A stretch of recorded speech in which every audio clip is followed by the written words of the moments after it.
Kill Sector. Eyes. I am afraid something awful is going to happen. I have searched far and wide for gladiators as brave and skilled as you. I am convinced there has been a malevolent specter watching me from afar for quite some time now. There are all sorts of legends in these parts, and I don't startle easy, but this presence chills me to the core. I just need help making heads or tails of this situation with some trained professionals. Hey, I know there's a slim chance that everything is fine and nothing is wrong, but whatever the case, I will compensate each of you handsomely for your time. I am a queen after all, and I own countless treasures. I just ask that you try to cooperate with whomever I hire to work alongside you. Within reason, of course. Meet me at the Big Dig Archaeological Settlement. 6:30. Wish I had more to tell you, and I pray I don't have anything else horrid to report by the time you arrive. Godspeed. A letter is sent out to those few that fit those parameters and classifications of worthy warriors.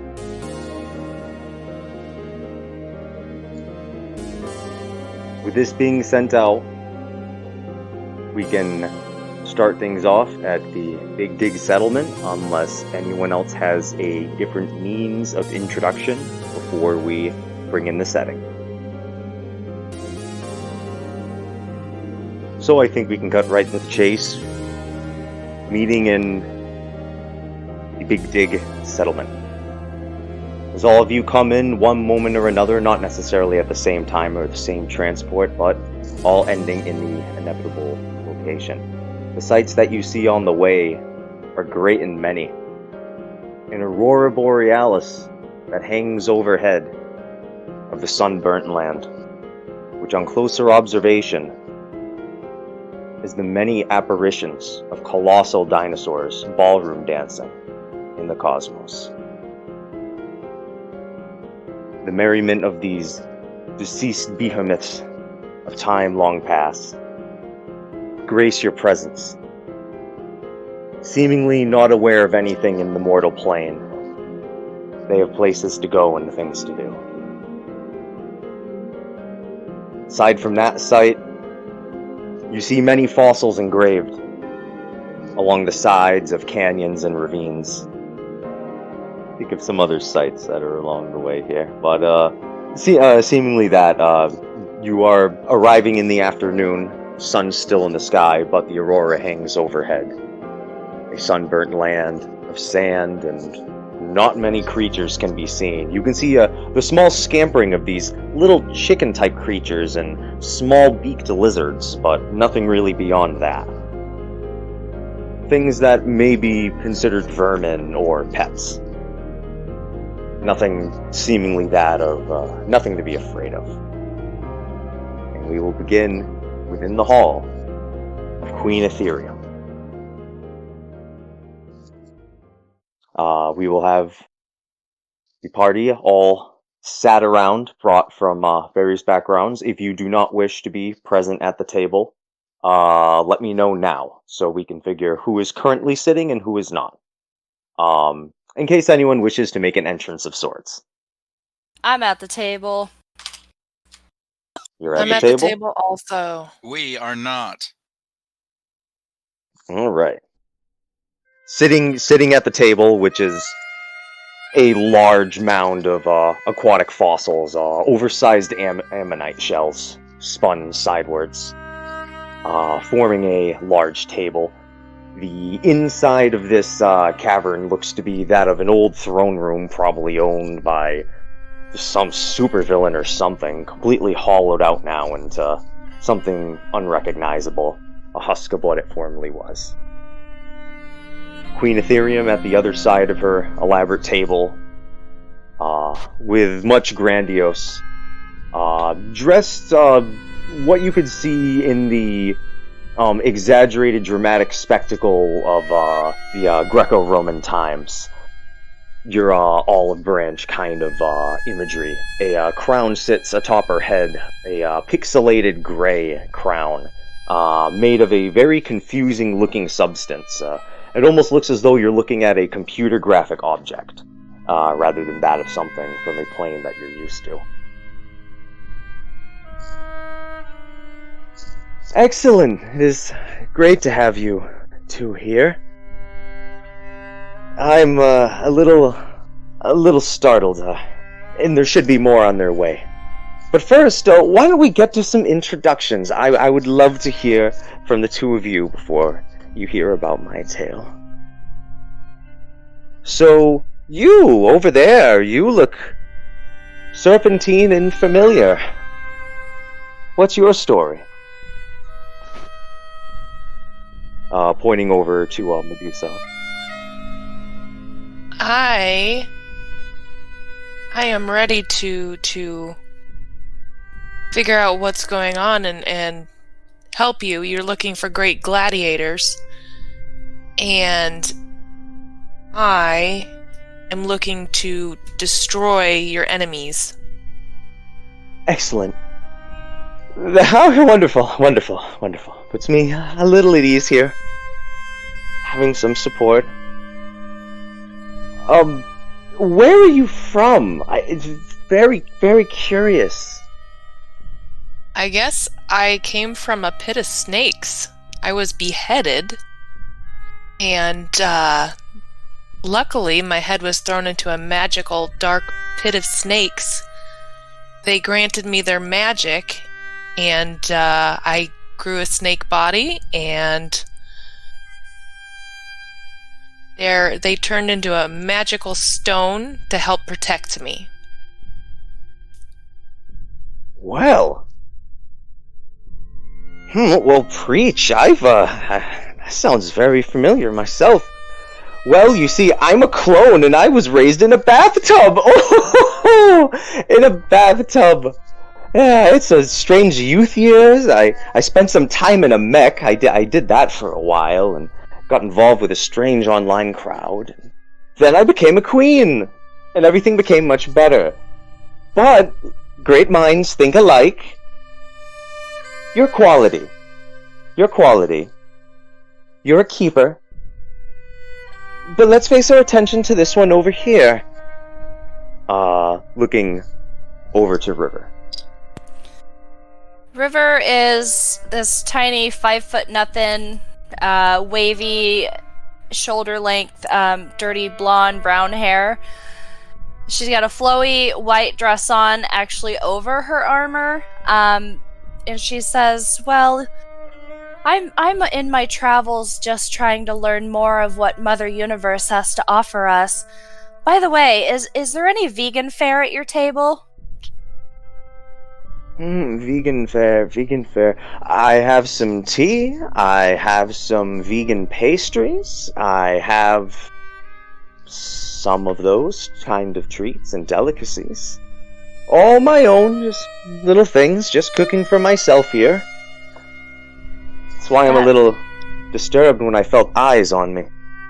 Oh, I understand. I like to go into things hoping that, everyone is just looking for some healing and some guidance. However, if we need to take a different approach, I will.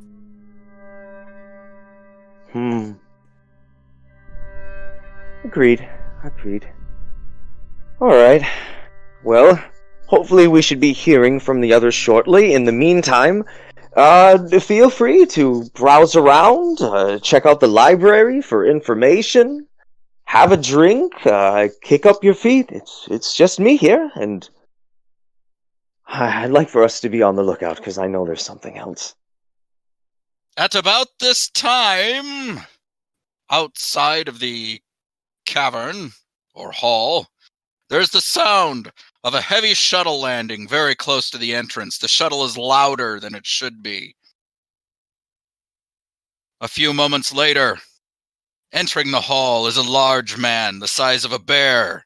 He's got a long, impossibly thick, luxurious black hair spilling down below his shoulders. He sports heavy stubble and bears a thick, black mustache, sheltering an arrogant grin over an impressive, wide, dimpled chin.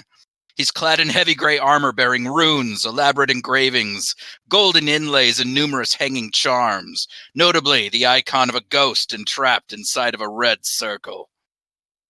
He's wielding a huge long sword resting over his shoulder. The sword appears to be permanently attached to his large, cybernetic right arm. The sword is surrounded in a tight energy field that emits electrical arcs onto his large armored shoulder. The blade glows in bright light, illuminating everything in a 30-foot radius. He approaches the table, and he scans the adventurers sitting there with an arrogant grin, sizing them up, and his grin grows into a smirk. A careful observer may notice that his free hand drums its fingers on the forehead of a large doll tucked away in his belt. The doll's appendages hang limp, but its eyes are alive, jutting from one person to another. The large man smells of oils and strong perfume. He approaches the queen with great respect. He swings his sword arm behind his back as if to place it as far from her as possible, ignoring the reaction of any guards present. Then he bows deeply in an old-fashioned formal manner. He extends his left hand towards the queen with an open palm up. The hand is large but completely humanoid, and although his fingers are adorned with gleaming exotic gems, his hand is that of a seasoned warrior, calloused and scarred. And he introduces himself. I am High Inquisitor Sir Michelangelus Spandanglius, Grand Master of the Divine Order of St. Splooge Julius, the Militaris Ordo of the Grand Church of the All Worlds, the Endless Void, and the Great Squanch. I'm known as the General of the Archivera Crusades, the Slayer of the Hydra of Maritus Prime, the Exorcist of the Eater of Dreams on Brianna Arbitus 5, Bane of the White Worm of the Corleanus Sector, and Nemesis of He Who Cannot Be Named and the Lords of the Left-Hand Black. I have answered your summons and am at your service, your highness. Now that's the service that I was expecting from someone. Excellent. Here we have someone with loyalty, devout, completely solidified upon the task. Excellent. Now, put your hand back, please. I have no use for it. I'll take my hand back and take a step back. The sword, your weaponry, your capabilities. Keep them at the ready, sir. For my sword and my armor one, fused together with technology and holy magics of eon past. It makes me a fierce warrior and a mighty protector. Queen Etheria. Ethereum, but it'll do for now. Definitely serviceable. Right, that's what I said, Ethereum. Sure. Anyway, aside from gladiatorial manners, feel free to say what you wish to each other, have a treat if you want. The library's open if you wish to research any of the history or customs of the area. Perhaps there could be a clue there. That is what I can offer you. And this, what's left of this abode to shelter you, well, there's not too much of an atmosphere, there's not too much of weather. Weather doesn't happen too much, and from what I can tell, there aren't really any known predators. I'm sure you've probably run into the biggest predator. Yay, knee-high chicken. I think River will approach Michelangelus. You may call me Sir Michelangelus Spandanglius.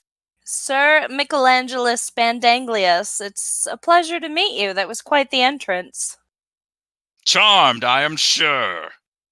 So, what's going on with this little guy down here? And she kind of points towards the doll. That foul demon is my burden. I'll kind of look into the doll's eyes. Huh. Well, I can't wait to work with you, but I think I will utilize that library and see if I can't research some history of the area. Libraries. Ah, Deuce is just hanging back, watching what everyone's doing, and she's going to follow behind River into the library. I have 100% trust in Medusa. And Raggedy Allen sees them walk away, and he says something like, "I hate to see him go, but I love to walk him walk away." Oh, it speaks! Hi, my name. There you are! I was looking! I expected around the knee-high chicken thing you'd hop out, but you're not a hop-out little guy, are you? But that's okay. That's Your okay if you're not a Majesty. hop-out little guy. Please forgive Yes. my burden's foul, uncivilized demeanor, but bear in mind he's an effective tool in fighting the forces of evil. My name's Raggedy Allen, and it's really nice to meet you. Oh, it's nice to meet you too. Charmed. Can we be friends? Look at you. Yes, we can be friends. Of course we can be friends. I'm very surprised. You surprised me, so I hope you surprise whatever's been also surprising me, I guess. I will pull We him have a out leg of up on my the belt. competition. I'll pull Raggedy Allen out of my belt and bow my shoulders just a hair and kind of offer him with my left hand to the queen if, she wants to play with him. Do you want to ride on my back or something? I'm really good at snuggling. You should snuggle me. What's that? Oh. Put me close to your boobs and snuggle me. Oh, you're one of those. Never mind. You're going down. Ha! Oh, also something that I thought I would mention to you all. I'm not a gladiator per se, but that doesn't mean I can't put you in the dirt. Oh, I'm very capable. But that's why I'm scared. Something's scaring me. And you're all quite strong as well, but this is scaring me. Oh, nothing really frightens me anymore. Like I said, I was partially raised in a bathtub. Yes, in a bathtub. That's what happens if you're a clone, but when you're one of those inheriting clones, and you're supposed to take on from the other one, but the other one doesn't die. So, and sometimes we wake up, and then I woke up, and then yes. Oh boy, and then the mech suits and the internet friends. Oh boy. Anyway, yes, so please check out the library, Charmed, and make sure that little thing doesn't touch me. Excellent day! Making a spectacle out of yourself again, little one. I'm glad we're friends.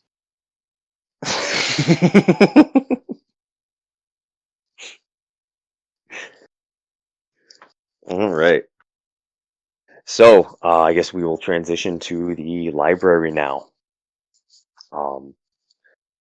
So going deeper into the structure, where it is less torn to shreds, where there's a little more, there's at least walls, a little more structural integrity. There's not sand going in and out. You don't see these kind of in between lizards and snakes, where they have like the two front arms, but not the back ones, and their whole neck and tail ratio is a little off. See a few little serpentine kind of critters scuttling around. Nothing too big though. Nothing really bigger than nothing bigger than a foot. And whatever they are seem to be fleeing. No defensive postures. Nothing like that. Well, in between me looking for books, I'm gonna ooh and ah over how cute they are. They make little noises like baby crocodiles make. That weird kind of zipping and zapping. And yeah, just like some noises like that, and like little chirps, tiny hisses every now and again. And yeah, they're not really threatening. Something like more on the scale of like, oh look, it's a little bearded dragon. Oh look, it's a little pet critter. deeper inside of the caverns, you can hear what sounds to be these low-pitched, bassy moans of ancient creatures. It's almost sounds like the wailing of leviathans or whales or large beasts of burden. The echoes of the massive creatures long gone. The slow, distilled echo of their heartbeat within the center of the cavern. Deeper within the library. Oh, sorry. No, I was gonna turn to Medusa and say, well, this is just slightly creepy. Yeah. But I like the dark, and I see all these little critter friends. I can tell from your aura that you'd be quite comfortable here. Yes, quite.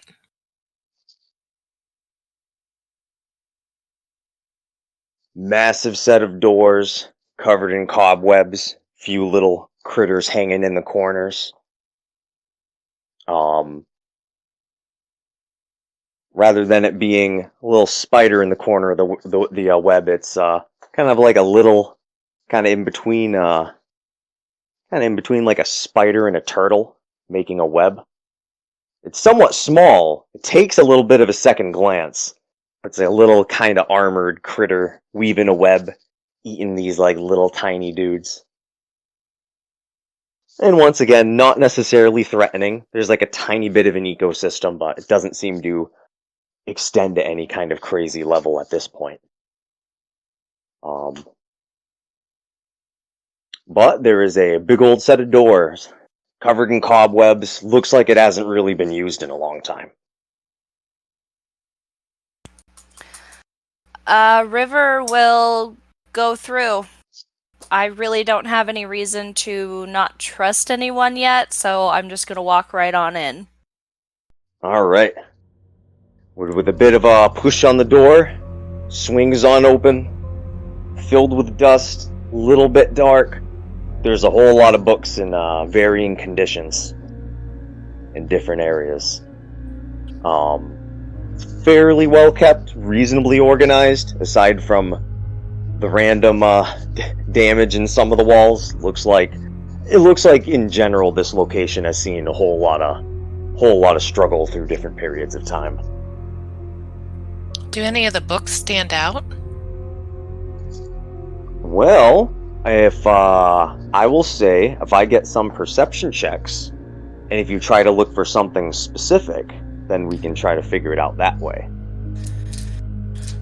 I also want to do a perception check, and because the queen mentioned history, I want to try to find something that relates to that. Okay. 29. I might be high off my little afternoon All right. snack. So with a 29, you're thinking, all right, you're looking around, looking up ahead, looking for any kind of signs, indicators, something. You notice a section over in the corner that's purple. You're thinking purple, royalty, history. Shrug. Seems reasonable enough. Looks like it might be the history section. You can't really discern books, but you feel like you're at least over in the zone of what looks to be, so you can just kind of grab whatever. You've got, so it's basically like you have some kind of a book, you're not necessarily completely looking through, but you're like, here's something, I got something to crack open. So we'll do what's inside of yours. So with that roll, checking that out, looking for history, cracking open that book, it looks like you grabbed a book of legends. So, it being a book of legends, it is very difficult to tell what happened and what didn't. Things are probably exaggerated or could be tall tales. Everything told might not be the 100% entire truth. I'm loving it, though. Specifically, the passage that you were reading is in regards to an entity known as Buzzard. And there's much speculation around what Buzzard is.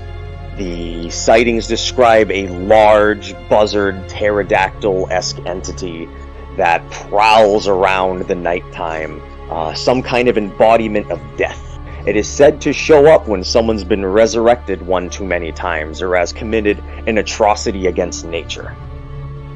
It is seen as a great equalizer, a bringer of the dead, something that wouldn't necessarily even attack you directly, but its influence is so powerful it hath no need but to watch.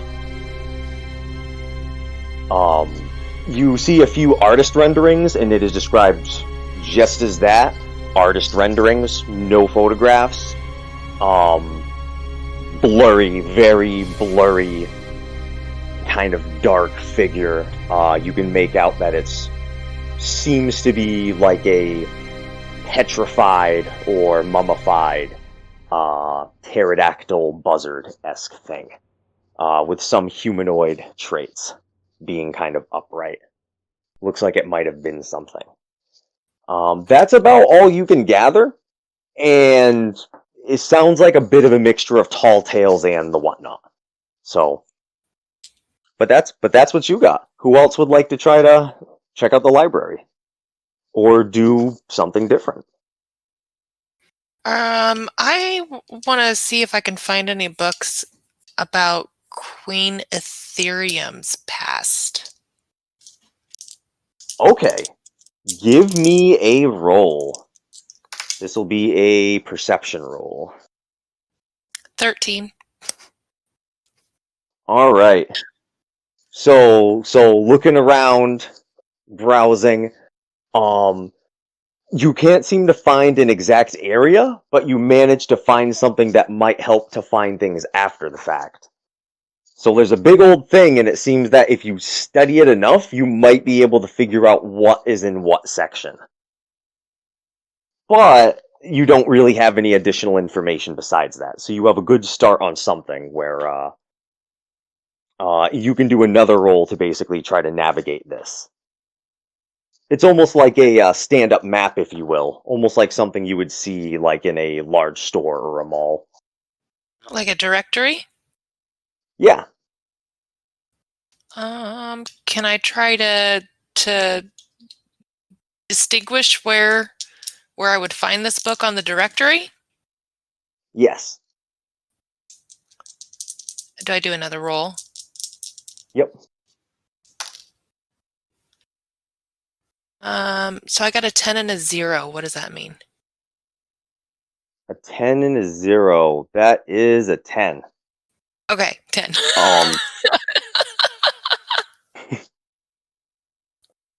So that being said, you're looking around on it. It's really hard to navigate. It's kind of difficult to make out, but you feel like if you really crack at it, you might be able to find it. But it seems like you're kind of caught in a bit of a loop of what's going on here. It's a little difficult to read. I know I can figure this out. So you're making some progress, but it looks like you might need assistance from someone else or continuously do it to make more leeway. Could I help her with Hey. it since I'm done with my legends? I was gonna First, holler, I want to "Hey, get River." to... Go ahead.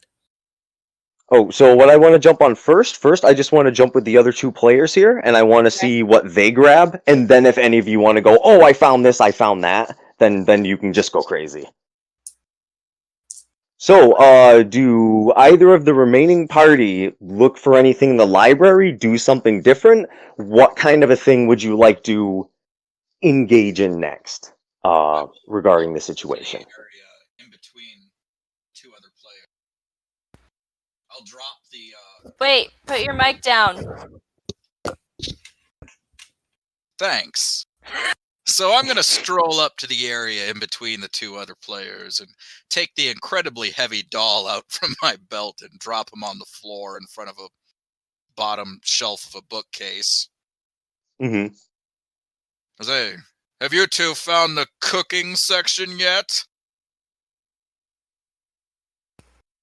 It appears nothing changes in universes, does it?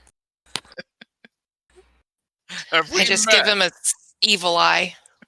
I feel like we've met in a past life. Perhaps your aura seems familiar to me.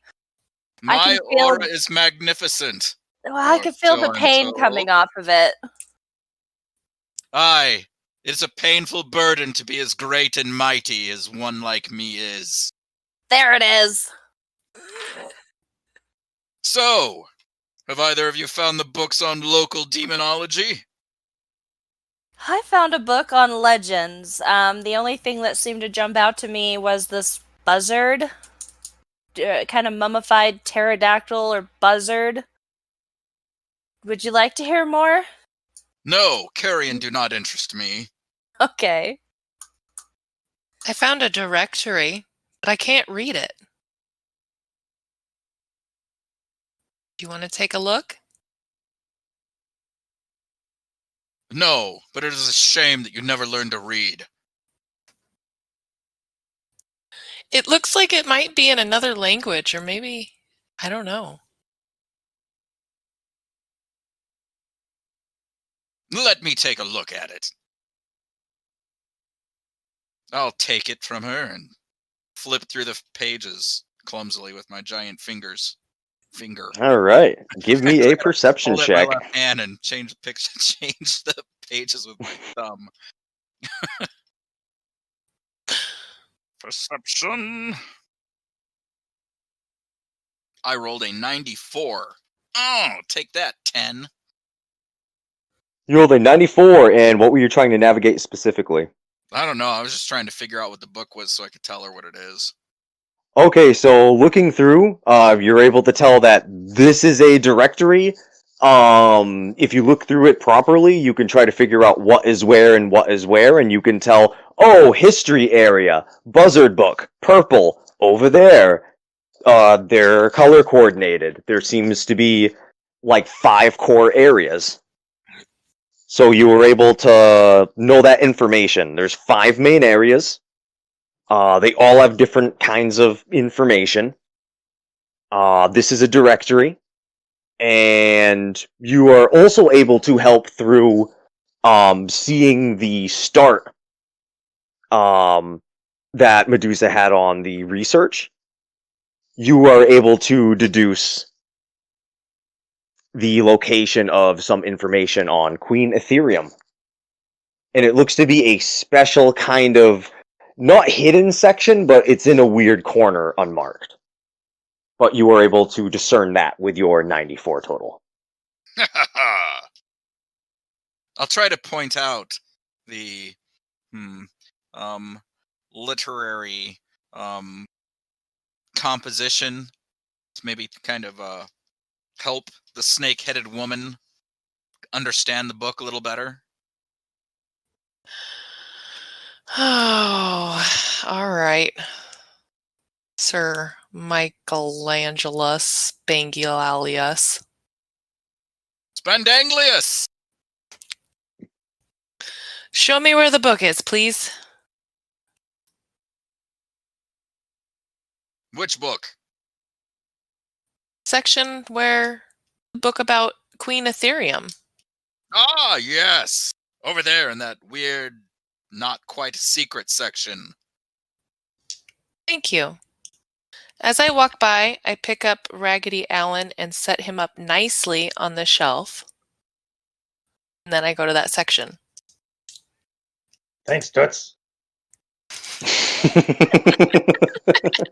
Oh my god. All right. So, heading on over to that section. It doesn't look to be a full color-coded section. It's like right on the end of the blue section, whatever blue is. But right on the end of that, there's like one extra little stack, and it's only one shelf. And yeah, and then over on there, you know that there looks to be a pretty hefty book around the center of there.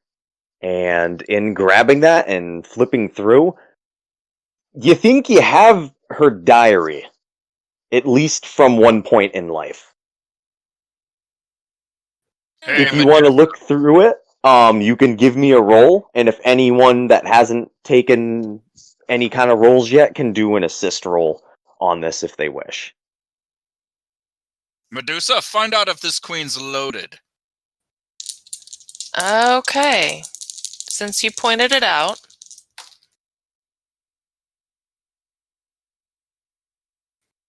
0, 0, and a 3. Is that just 3? Alright, so what happens is you go flipping through the diary, and you're trying to look for key words like gold, crystal, jewels, valuables, and you rip a page. Oh, no. And you cannot tell where it was because other pages were ripped, and some of it kind of crumbles. Yeah, it's still, not all of it's destroyed, but there's a bit of it's kind of busted now. Like, real busted. I'm set it only down. laughing because that's normally me. Come on, I'm trying to find out how beneficial and the queen would be to the church. Okay, give me a roll. This is once again either a perception roll, unless there's any weird specific skills being used here. Oh, sure. An 82. Alright. So by doing kind of like a flip through, you go looking for any kind of indication for those kinds of ideologies. Flipping through, it looks to be some kind of a journal, and you do get a sense of progression as the pages go on, aside from the destroyed or torn out ones. Multiple seem to be either ripped out previously or just ripped out. What you were able to discern is that, yeah, this seemed to be a pretty troubled person that eventually tried to get things on a different path, sort of felt to live in the shadow of someone previously, and you see a lot of these kinds of life accounts. So, not exactly what you were looking for, but you were able to discern some of that.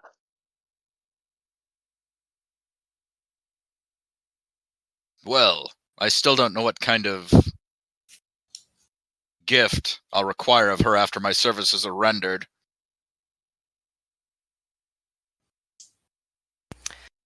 Sir Michelangelo Spandanglius. Did Yes. you happen to deduce where the history section is from that directory? I'll look for the history section in the directory. Due to your roll previously being real high, you remember that being blue. It's right over next to where the diary was grabbed. Over there, in the blue, next to the diary. Sweet. I'm gonna look there. Looking over in the blue section of the library, you notice that this is another area that doesn't seem to have too many books. There looks to be around like 8 or 9. So let me see here. Oh yeah, on this shelf there is 8. So what I would like you to do for this one, pick a number between 1 and 8. None of them seem to have anything that make them stand out from one another. 5. They all seem nearly identical. 5. History book 5. Alright. You pull up a history book. This one, like, as soon as you grab it, flip it open, looking at it, you instantly see these weird images. They look kinda strange. You see what looks to be an artist rendering of a feminine reptilian figure with these very, very long claws and these bright eyes, and almost these gill-like feathers around her neck and behind her head, like that of a headdress. She looks to be very ancient. Some kind of a depiction of what you could describe as like an elder god or some kind of sleeping dormant entity, almost like a kaiju kind of thing, but on with a much smaller package. There is a name around this entity, and that name is Rashula. You can give a roll to try to read further, but you know this is a book around some kind of weird, bigger, ancient entity. So rather than something as a legend, something that might have been regarded as either a deity or something of high standards at some point. I'm not sure that I need to read further, since I'm looking for actual solid history and not religion. So if somebody else wants to start looking. I'll take a peek. Can I come over and look at the All right. books? All right. So give me a roll to check that out. 31. All right. This time you were able to much better look through it. Nothing rips, nothing breaks. Get that navigation. What specifically would you like to look for? Some history. Maybe something involving the big guys she's talking about.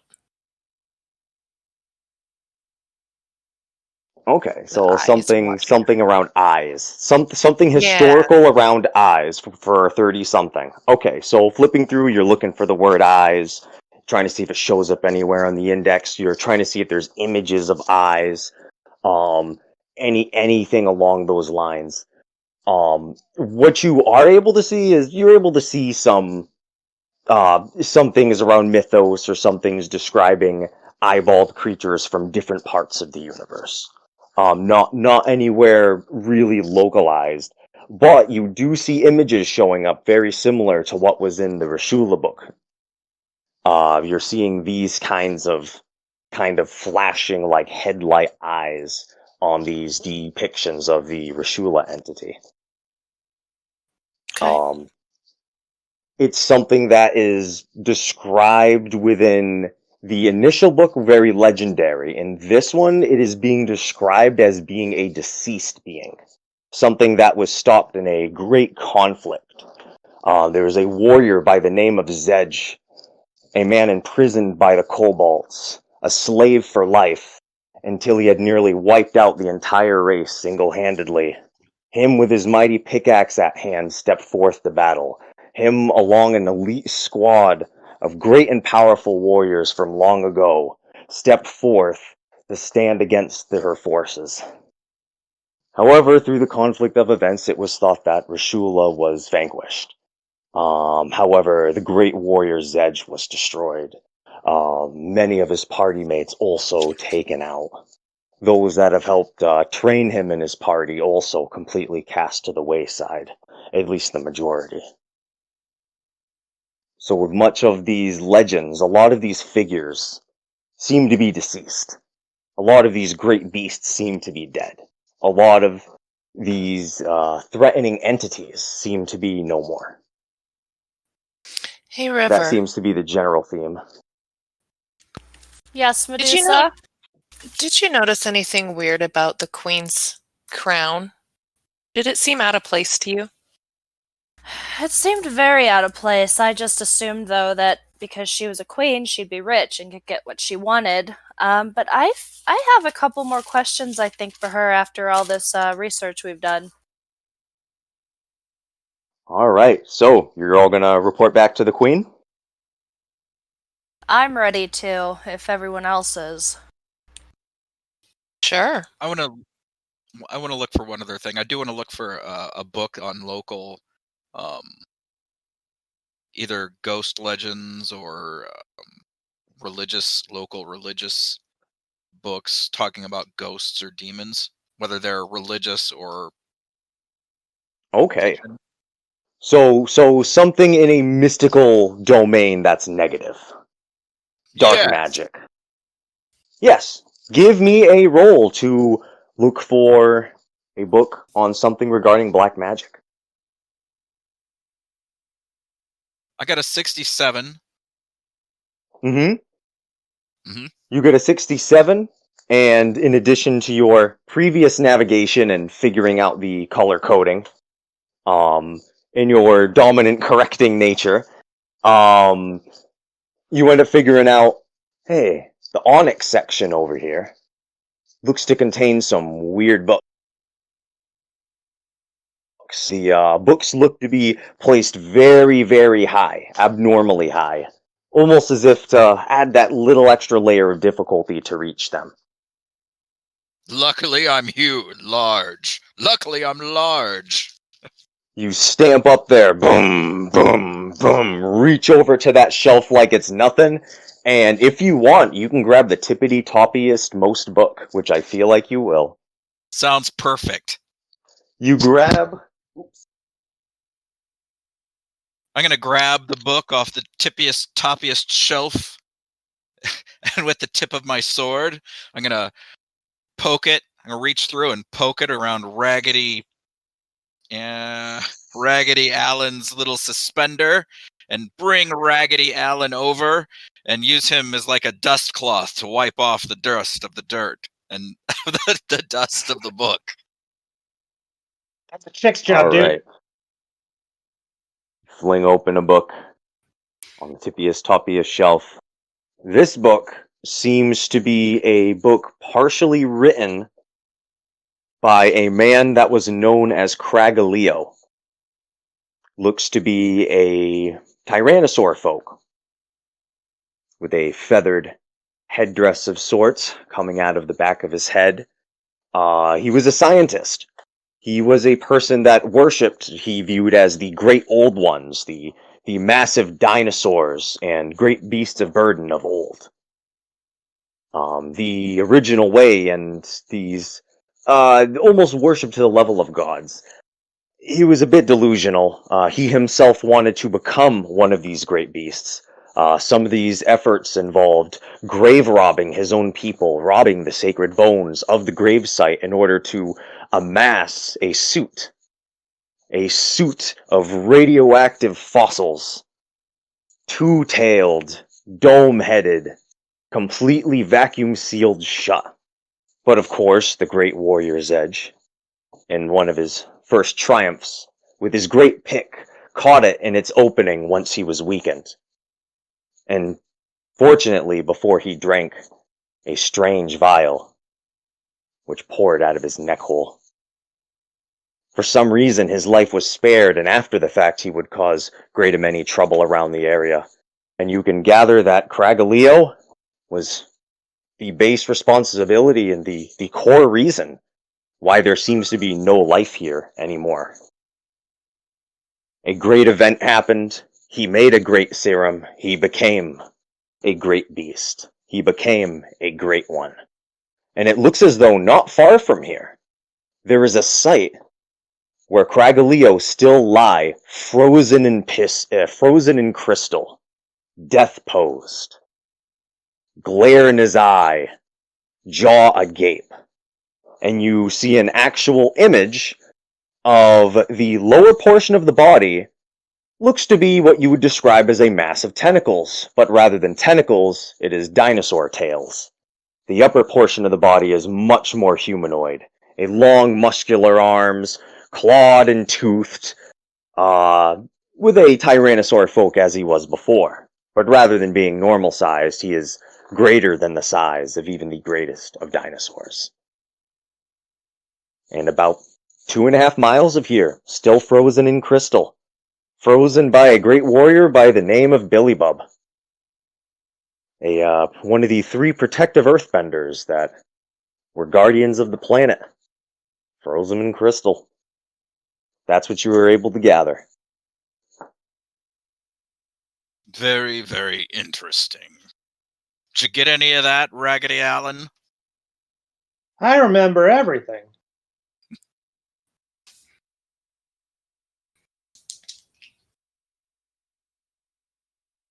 Let us find our colleagues.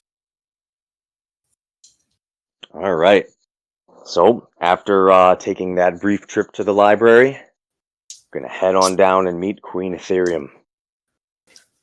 She's sitting at her table, just kind of drinking some tea, having a little bit of chai. A little bit of incense burning. You can hear some music playing.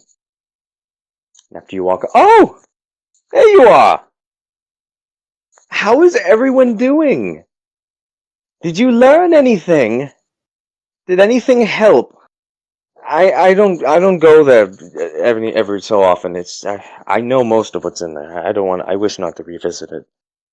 So, with a fresh pair of eyes, don't even want to say that word. What were you able to find out? Any questions for me? Oh, tell me.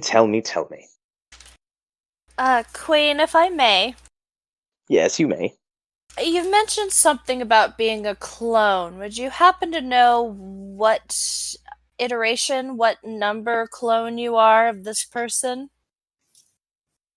Well, was clone number 1, and I am a clone. Oh, maybe I should explain a little bit.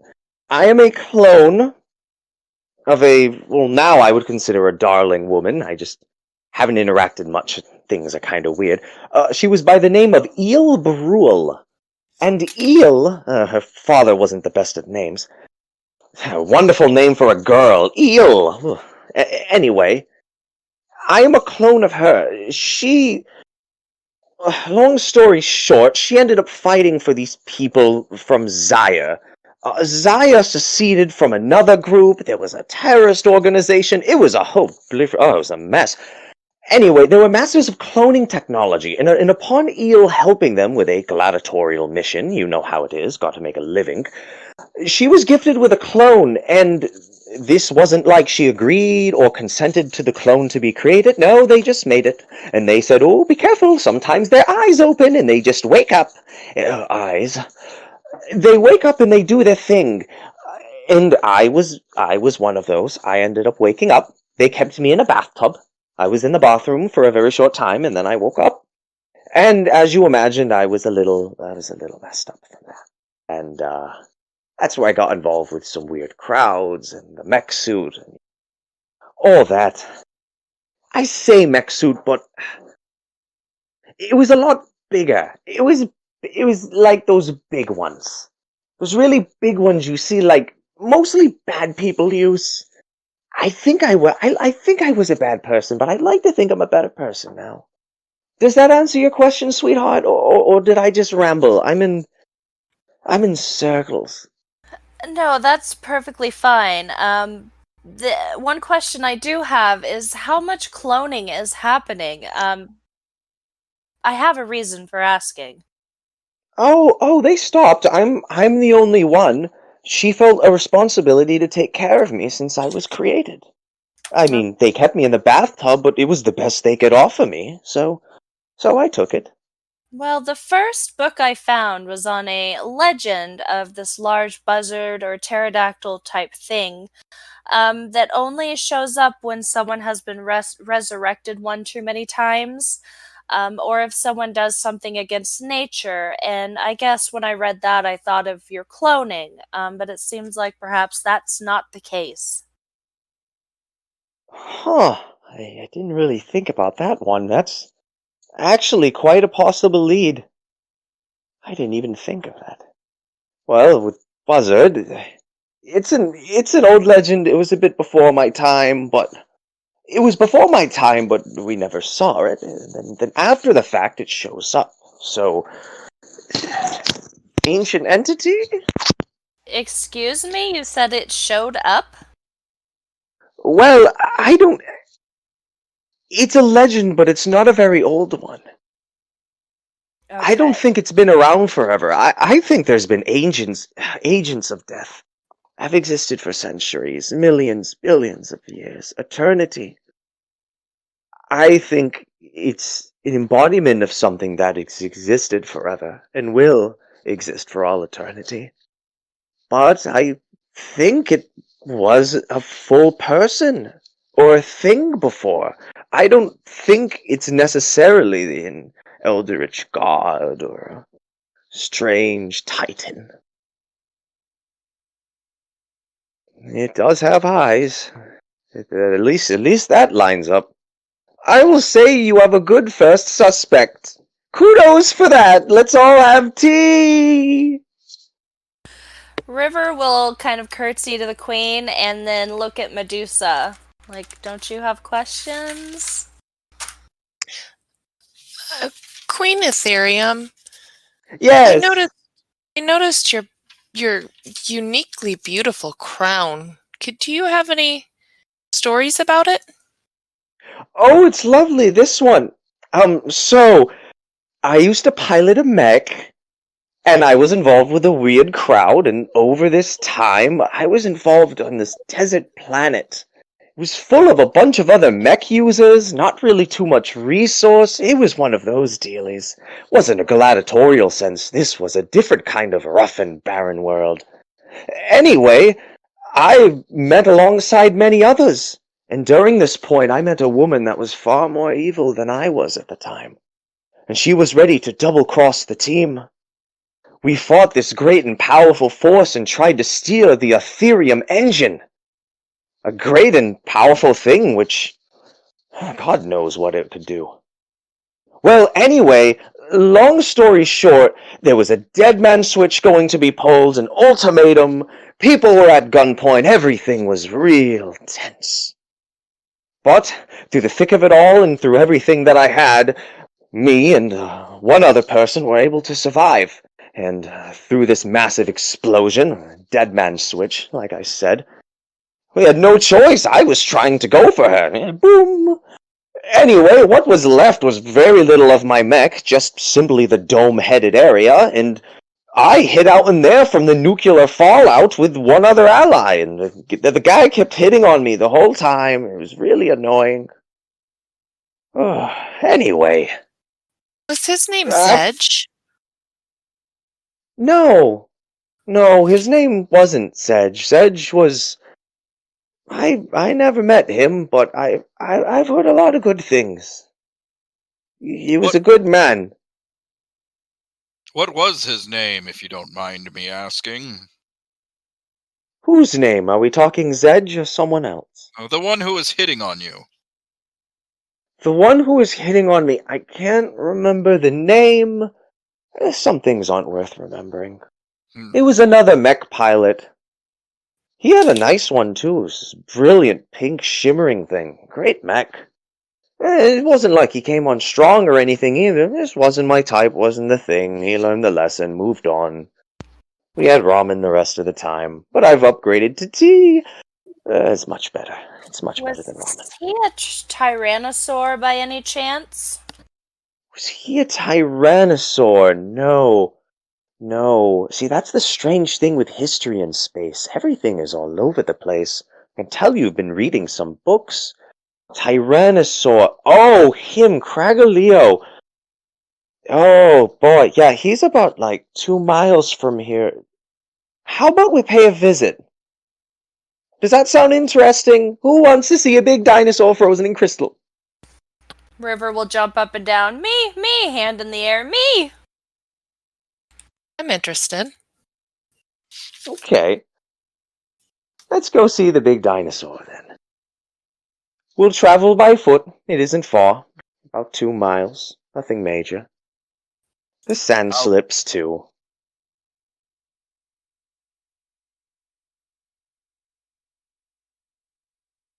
Alright. So, the party is now going to begin to make their way out into the more deserty, arid land, looking again upon the aurora of the ballroom dancing dinosaurs off in the heavens, spinning around hand in hand, in almost a very cartoonish fashion, something that would be considered absurdist, but they seem like they're at peace. They seem to be enjoying themselves, showing off their great spectacle without a care in the world. Definitely, very, very positive spirit. Moving deeper through the desert. Eventually, over a hill, becoming more and more into view, is a massive cathedral-spiked spire of crystal, all jutted off in different directions.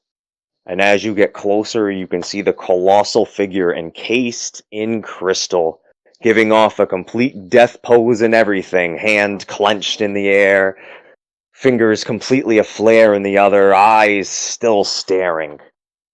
There you see Cragoleo, a massive tyrannosaur form, somewhat humanoid, all with complete musculature and these tentacled dinosaur tails entirely taking up the lower portion of its body. And it looks frozen in crystal and just completely on the cusp to blow. But there it stands, forever. Still. Well, here's the big dinosaur, isn't it freaky? Look at this guy. Look at all those tears. Ugh. Wiggly. I joke, but this guy was a bastard. He killed a lot of people. We had some nice things before this guy did some things. Queen Ethereum just looking up over there, completely up. Oh, I never completed my story before about my crown. This is what's left of the Ethereum engine after that blast. I carved it into a crown, and, well, Eel was gifted. She was born with powers. We never knew who the mother was. Maybe that has to do with something. But I wasn't born with my powers, because I only would get them if she had died. There's something I might have plotted in my teen years, but I got over it. It's just silly, silliness. It's all behind me now. Well, what But happened this to Eel? crown... Well, Eel's still alive from what I know. She does some adventures. She's more of a part-timer. She'll go on a few adventures, get a few boo-boos, or come back with a few things like a spaceship or me in the bathtub. And then she'll stay home and help take care of her dad. And she has a pet. She's a little cute thing. His name's Weasel, and he's a little weasel. And he's very cute. Usually goes with her on the adventures. But, yeah, she mostly stays as a homebody, and aside from that, occasionally, I guess, gets involved with crazy adventures, and one of those few times, poof, here I am. And this crown?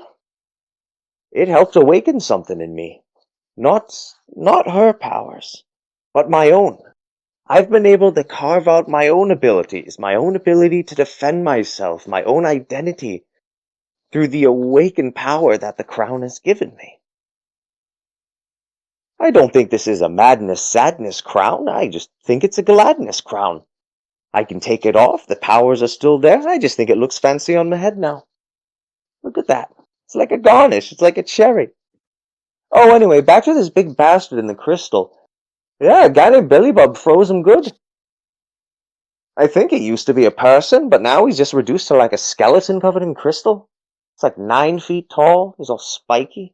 He has a podcast. It's excellent. You should listen to it. So good. His entire cast and crew are undead. You would swear the guy was a ninny, but he's not. Oh, he hangs around with all these undead, all these dead things, but those are just his boys. They're like his children. He's not a bad guy at all. He's actually pretty funny.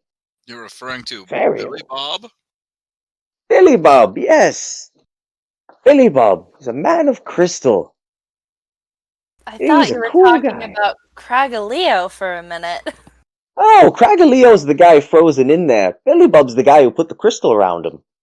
Right, I know that, but you said he has a podcast, and I have Oh, to yes. admit I was confused. Oh, yes. Billy Bob has his podcast. It's pretty good. But Cragaleo there, he was just kind of a right bastard.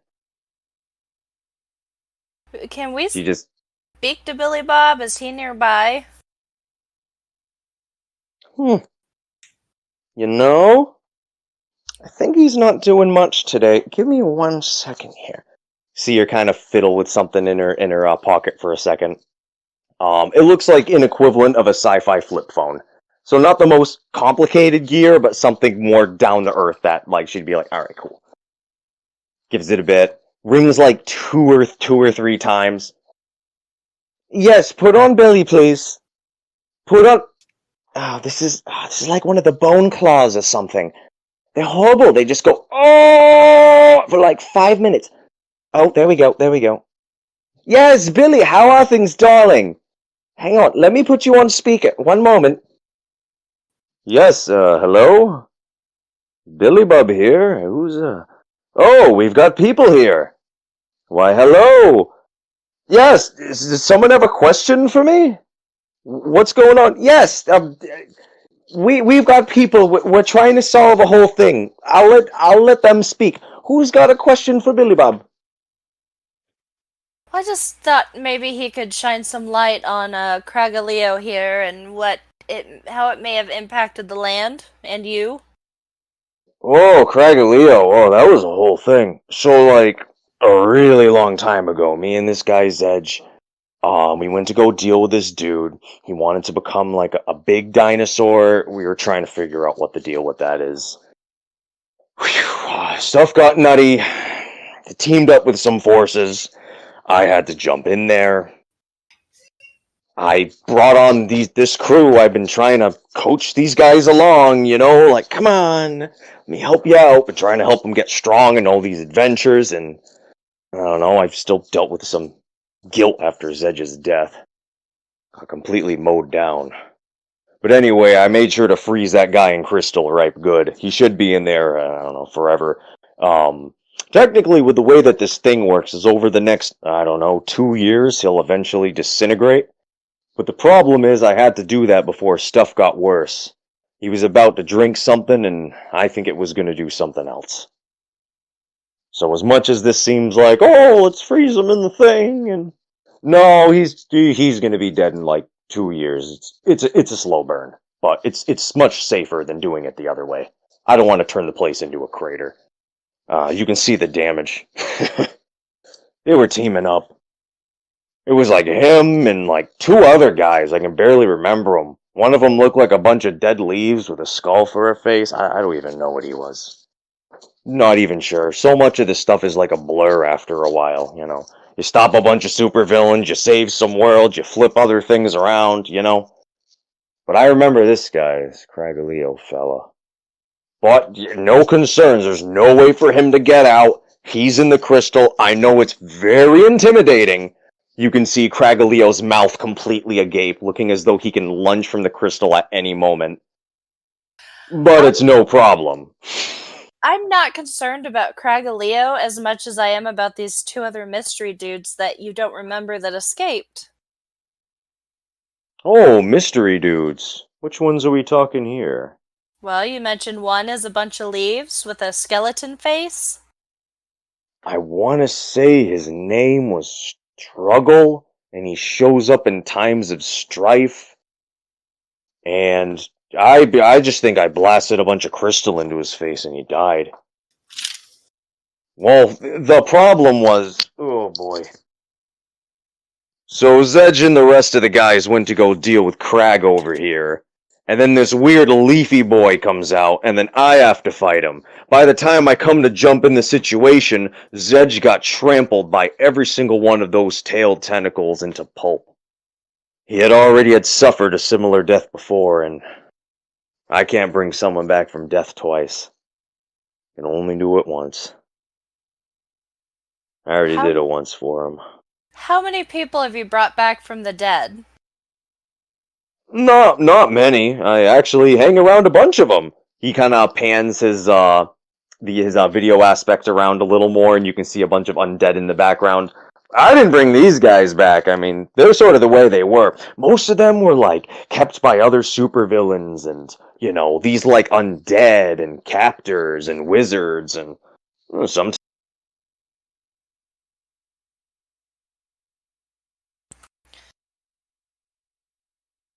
Well, I'm out of questions. Anyone else?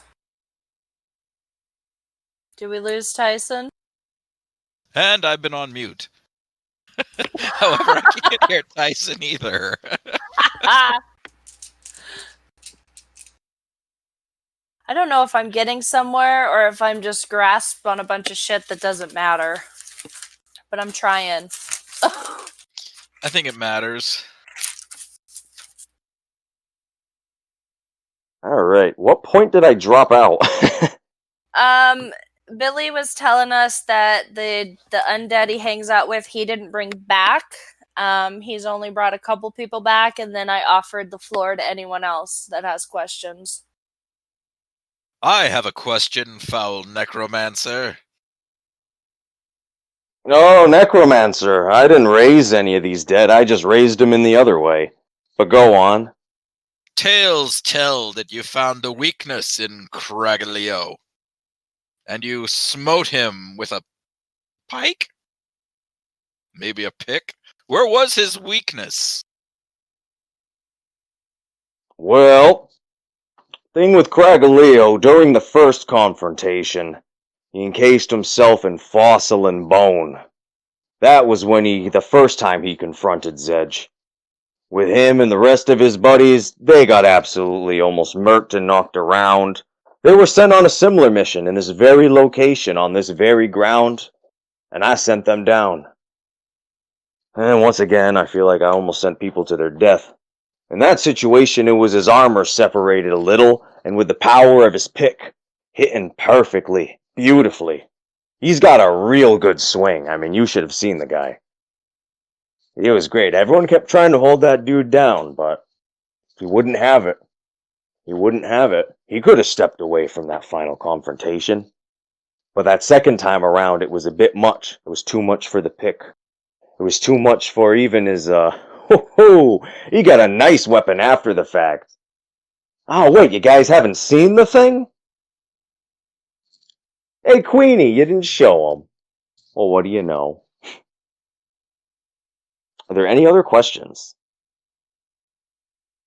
Do we know what Cragaleo was trying to drink, or you guys just know it was some sort of concoction to make him a god-like creature?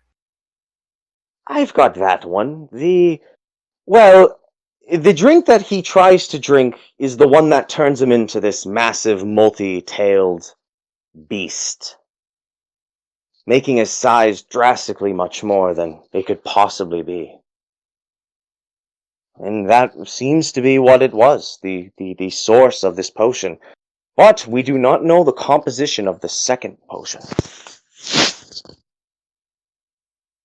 During the first confrontation he used it, and during the second confrontation he used it. But he's a little too smart than what we're comfortable with. At least Billy had a fear that something else was put in this one. What we know is Billy liquidated her in his basement. At one point, they found the body. It was dormant. They went through a quest to find a specific weapon. They found the sacred sword, and they literally liquidated her body, and then began draining it appropriately. Problem was, at some point during a different confrontation with a massive great devil, he was a little distracted and someone took a little bit of the goo out of the basement. There's been speculation that a little bit of that goo was put in the concoction. So this fear of could be sheerly superstitious. Who knows? I only have so much information. It has been a long day. I'm sorry. Why don't we get some rest? Whose body got liquefied? Oh, Rashula! Okay. Or at least that's how the story goes. I wasn't there. I don't know what to believe with all that. I've seen much more mysticism around it than anything else. And that thing's got some weird eyes, but that's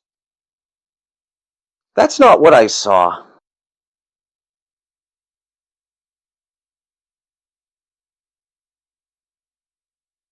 Alright. So with that being said, it's gonna begin, nightfall's gonna begin.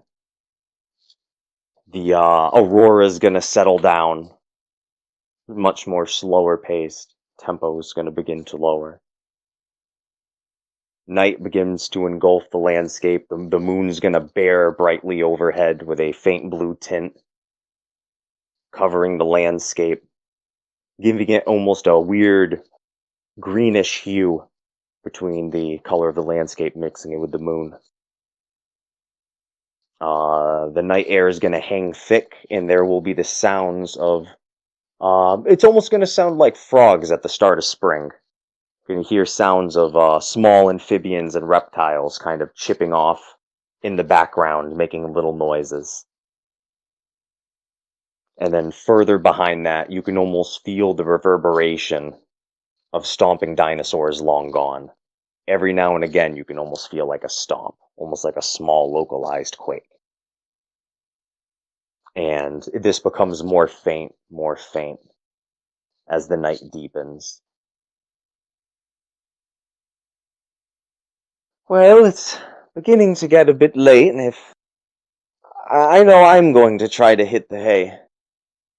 Now, please, I would like all of you to keep an eye out, and I know I'll be able to sleep safely.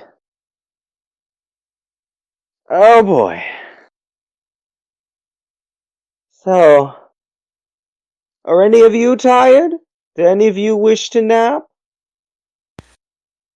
I think I might have a little bit of my nightly medicine and then go to sleep.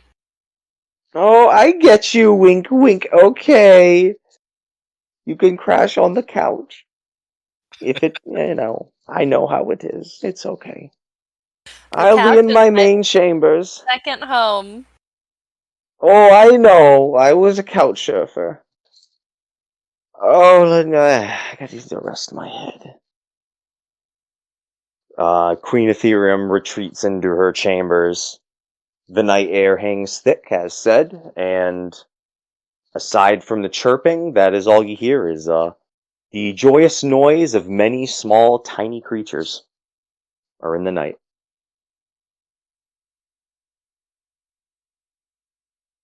I'm gonna just pop a chair up near wherever this queen is sleeping, and I'm gonna sit there and I'm gonna put the doll out so that he can stand sentinel while I sleep.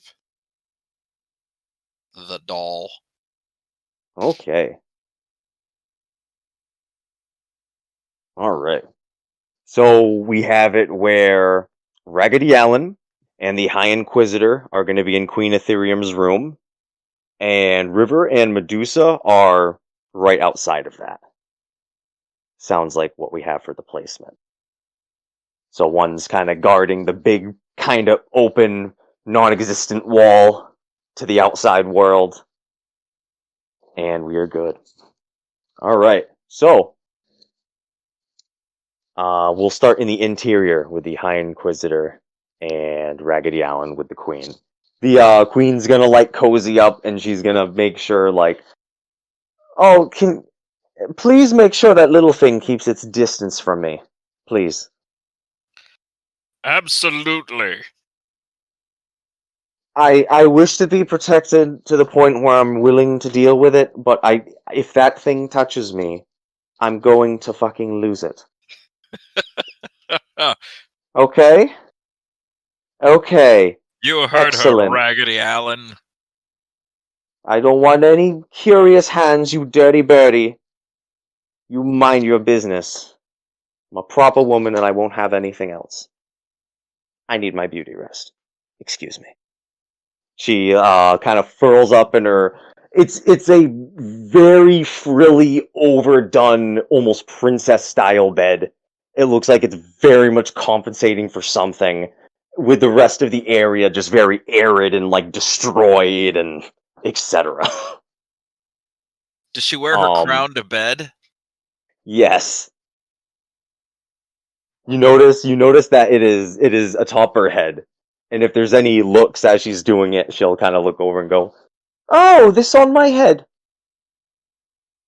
I can sleep with it off. I just want it on. I've got people sleeping in my room. I don't want my crown to be grabbed or anything like that. People look for riches. You know how it is. I can do True. this." She ends up removing it from her head for a second and holding it in her hand. "See, everything's fine. No cursed crown. You can look at it too. There isn't. I can try to comfort you. I just like to wear it. It's a security thing. It's like if you're in a car and you don't need a seatbelt and the car's off and you put the seatbelt on because it feels like a hug because I didn't really have a mum. Anyway, it's kind of like that. It's kind of like that. I need to sleep. It has been a long, frantic day. And I am tired." She's gonna kind of begin to kind of chill out and relax. Kind of hums to herself a little before getting ready for sleep. And is there anything else from the group inside of the chamber before we get to back to River and Medusa. Not from me. Nope. All right. And Raggedy Allen minds his hands, just sitting there like. So next we'll go to River and Medusa. So you're around on the outside. You don't really see anything.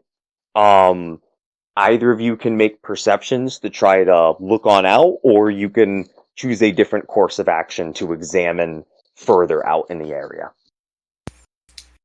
I'll roll a perception. 69. All right.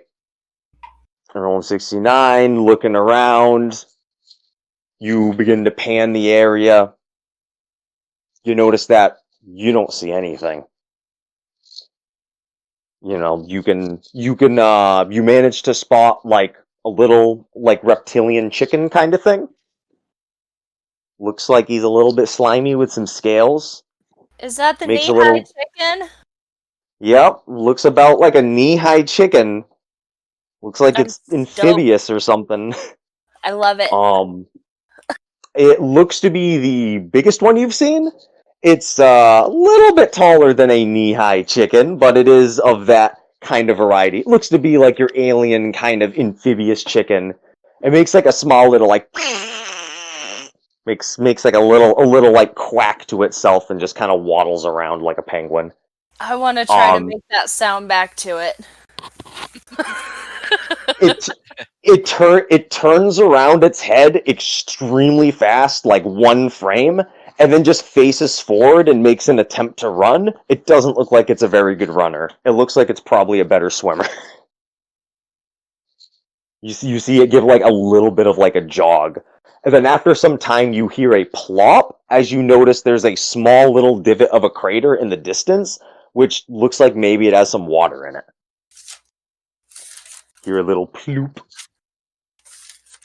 I'm happy with it. So yeah, all the critters seem to be skittish and make cute little noises, and nothing seems to be like an apex predator. That was the apex predator. And it goes and just waddles around. All right. Medusa, would you like to do anything, whether it's a perception check, anything investigating the area, any other provisions?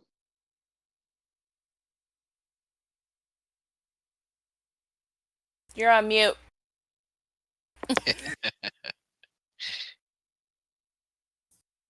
Was there anything further past the library, or was it like a dead-end room?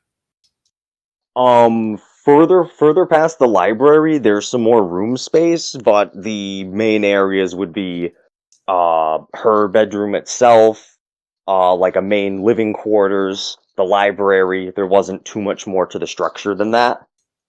And then you all ventured to the outskirts about 2 miles out to where the crystal was. So it's like, so far you've explored pretty much any kind of building or main structures you've explored so far. So it looks like out there is more of the large of like the wastes. So different deserts Okay. and dugout holes and craters. Well, I think I'll just slither into a corner and go to sleep.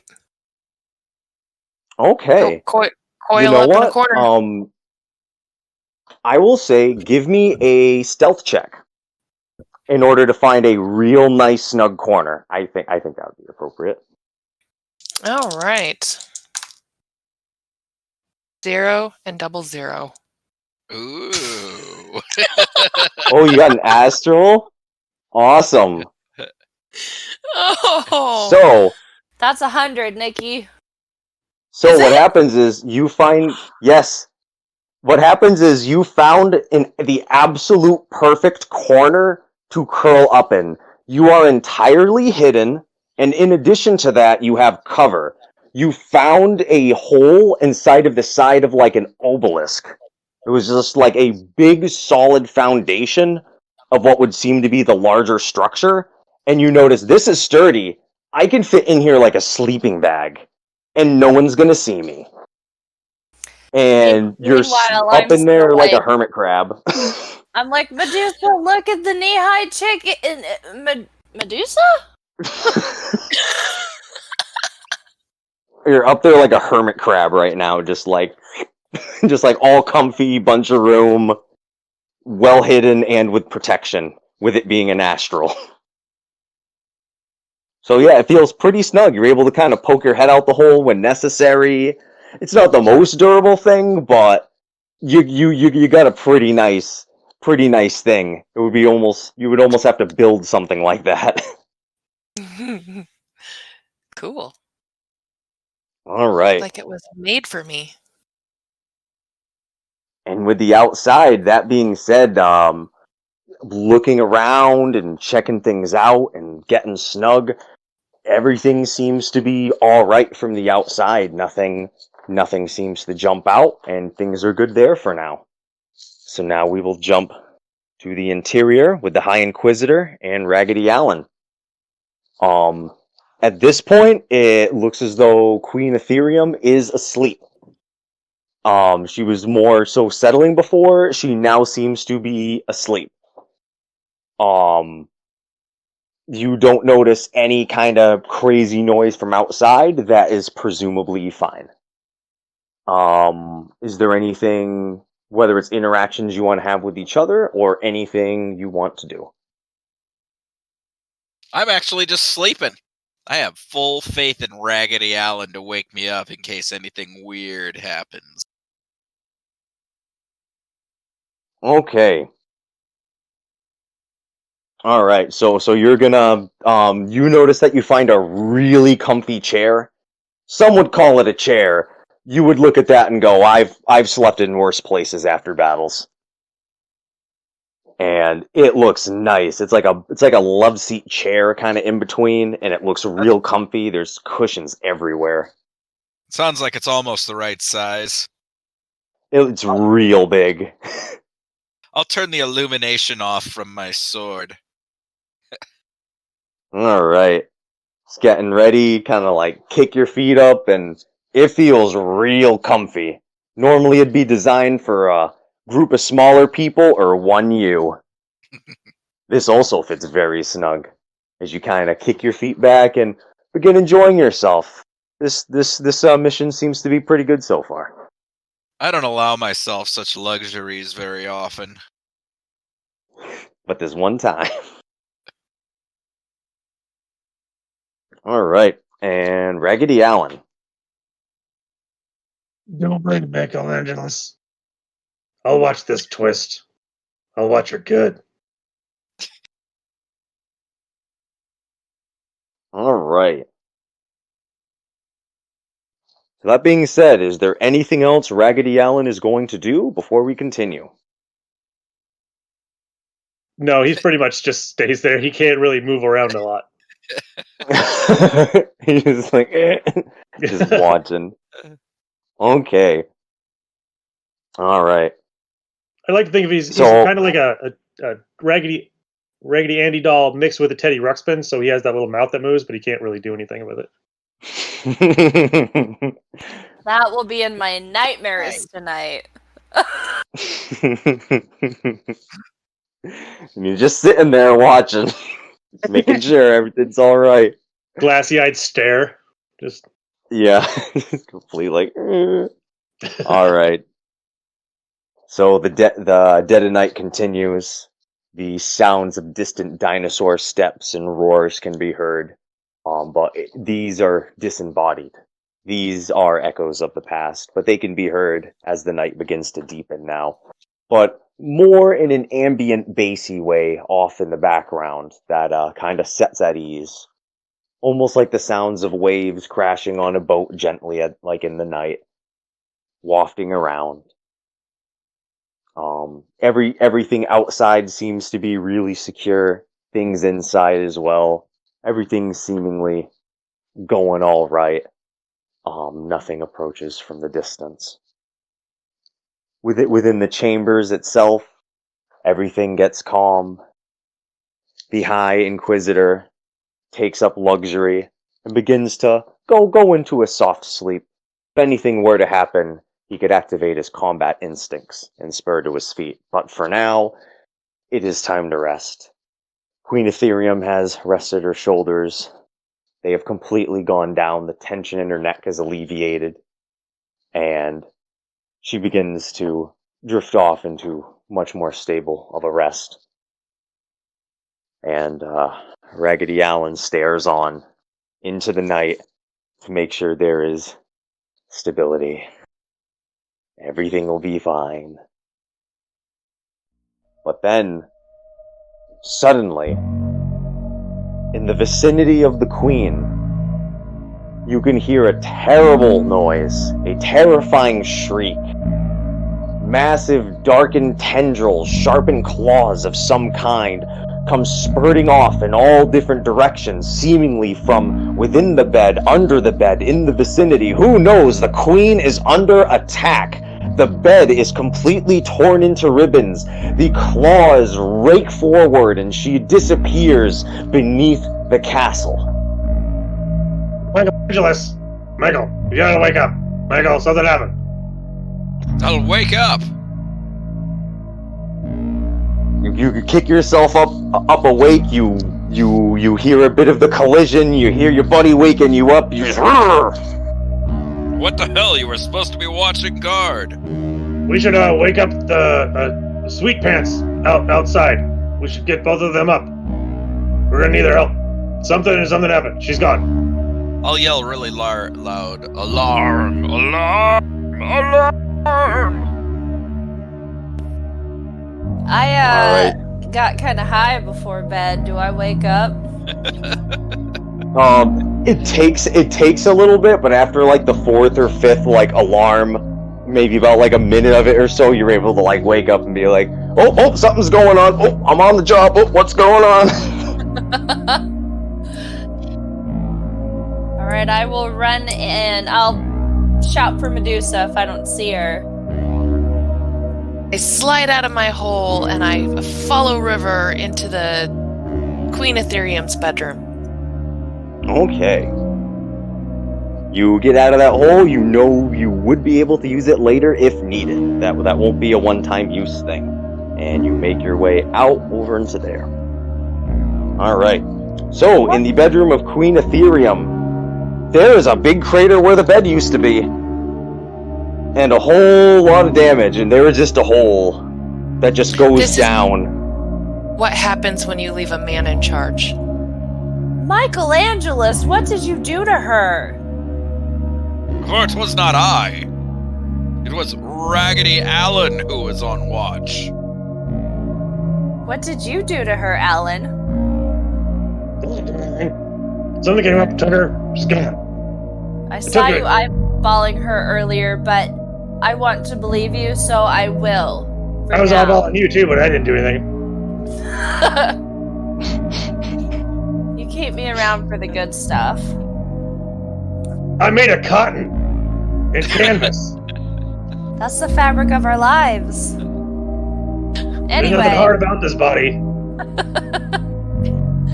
Where did she go? What happened? She went down, not in the good way. I'll look down the crater. You look down, there looks to be a big old hole, and after about like 8 feet, it looks to be water. Oh, that's one hell of a nightmare. Hey, Alan, you could survive that drop, right? Oh yeah, just tie a rope on me and just drop me down there. It's fine. Oh yeah. I love getting wet. It's so much fun for a doll. A rope. That's definitely what I was thinking. Oh yeah, I think you were gonna throw me down there. I was about to do a normal me thing and dive, feet first down the hole, and I'm really glad that I did not. You should do that. No, you foul creature! I want to see you get wet. Satan's element down below. You need a bath. You should probably jump down there yourself. I smell fine. Oh. She obviously didn't go down there. Alan, did she just fall? Something came up, grabbed her, down. Oh. Like reptile hands. Snakes are good at swimming. Why don't you go down there and slither around and Come tell us where the exit of this watery tunnel is. Okay. What? I don't know. You can hold my tail and drop me down there, right? Oh. How strong are you? Okay. Well, I'm 5 feet nothing. Just kick it. I was willing to look for steps, but if somebody wants to go down the hole, I will pray for you up here. No, let's either drop the doll down or look around. The doll's not a very good swimmer, and he stays with me. Can you hold him down there? I'm not going down there, that filthy water. Who knows what kind of parasites and other things lurk inside of it. Did you say the hole was 8 feet or 8 stories? Oh, 8 feet. It's about 8 feet down before it hits the water. And there's nothing around the water for us to walk on. It's just pure water. It looks like it's water, and it looks as though it is rushing in a direction. So it looks as though if you go down there might be some momentum one direction or another. It's kind of hard to tell what's down there due to how dark it is, how far it is, and generally the whole perspective of where you are right now. But it looks as though water's rushing. There might be a way to navigate down there, but it definitely doesn't look super duper safe considering what everyone just saw. Is there a boat we can use up here, guys? Would you like to look for a boat? Or a boat-like thing? A boat sounds better than throwing one of our party members in the water. Is the All tunnel, right. Is the tunnel of moving water completely water filled, or is there It's a 8. There's a 8 feet down where it's air, and then it's water further, and you can't tell the depth of the water. Okay. But it looks like there's deep of some sort. I don't think we're looking for a boat. We'd be looking for a submarine. But why don't you two just go down and swim for it and let us know where you come out? Maybe you could give us a signal or shoot a flare. Okay, no. I trust Mother Gaia. However, I don't think she wants us to do anything stupid. I'll look for a boat, and secondary to that, I'll look for something that maybe is like super long that I might be able to poke down and see how deep the water is. Okay. Or I'll tell Medusa to look for that. I'll look for a boat. Okay. Ah! I got 100! Oh, you got 100? Look for a boat? Yeah! All right. And you I go. had an 81 to look for a stick. Something. Okay. Really So, with the boat roll, looking around, trying to find something that's boat-like, looking around the best you can.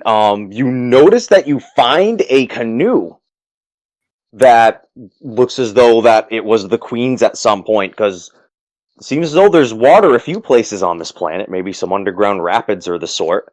It looks to be that kind of a built thing.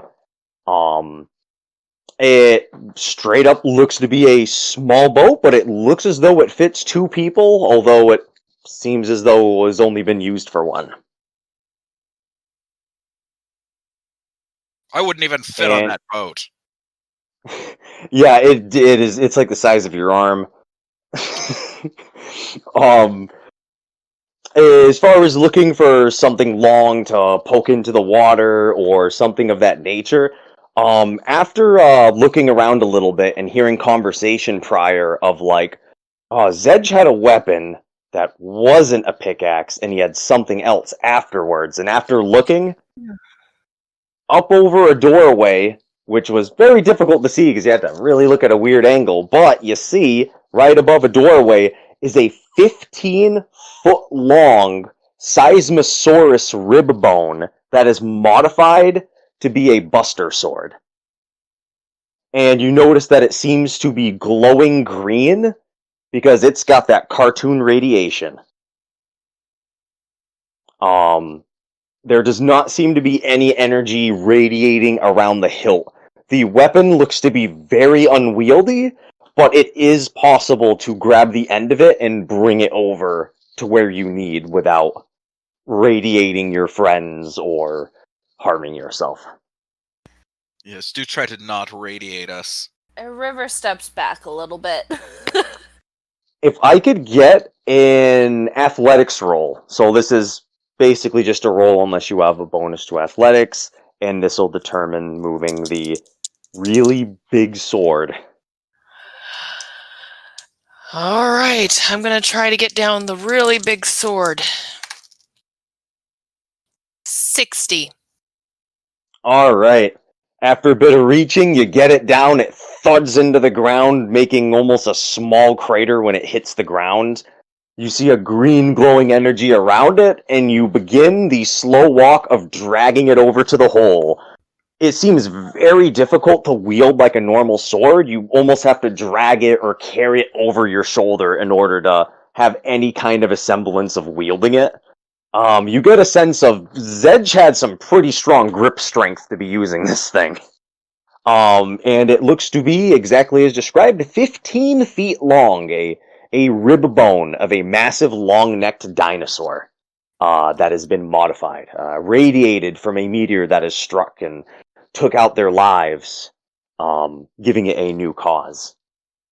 You managed to drag it on over to the hole. What's up? I was gonna say, is it glowing enough that we could see down in the hole when I stick it down there? In fact, yes.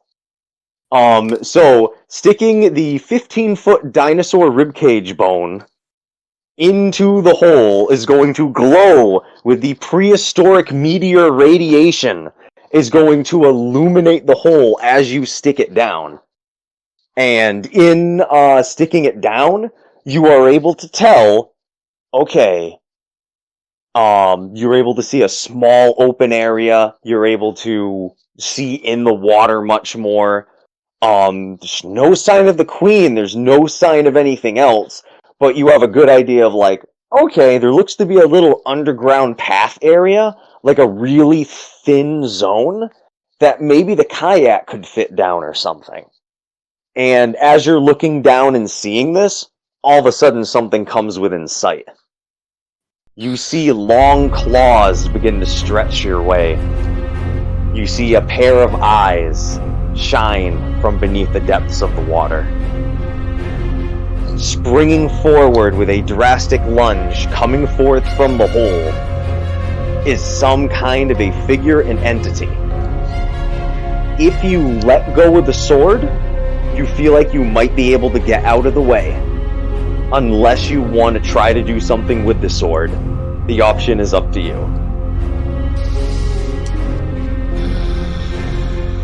No guts, no glory. I'm gonna scream at it. Can I do that? Yeah.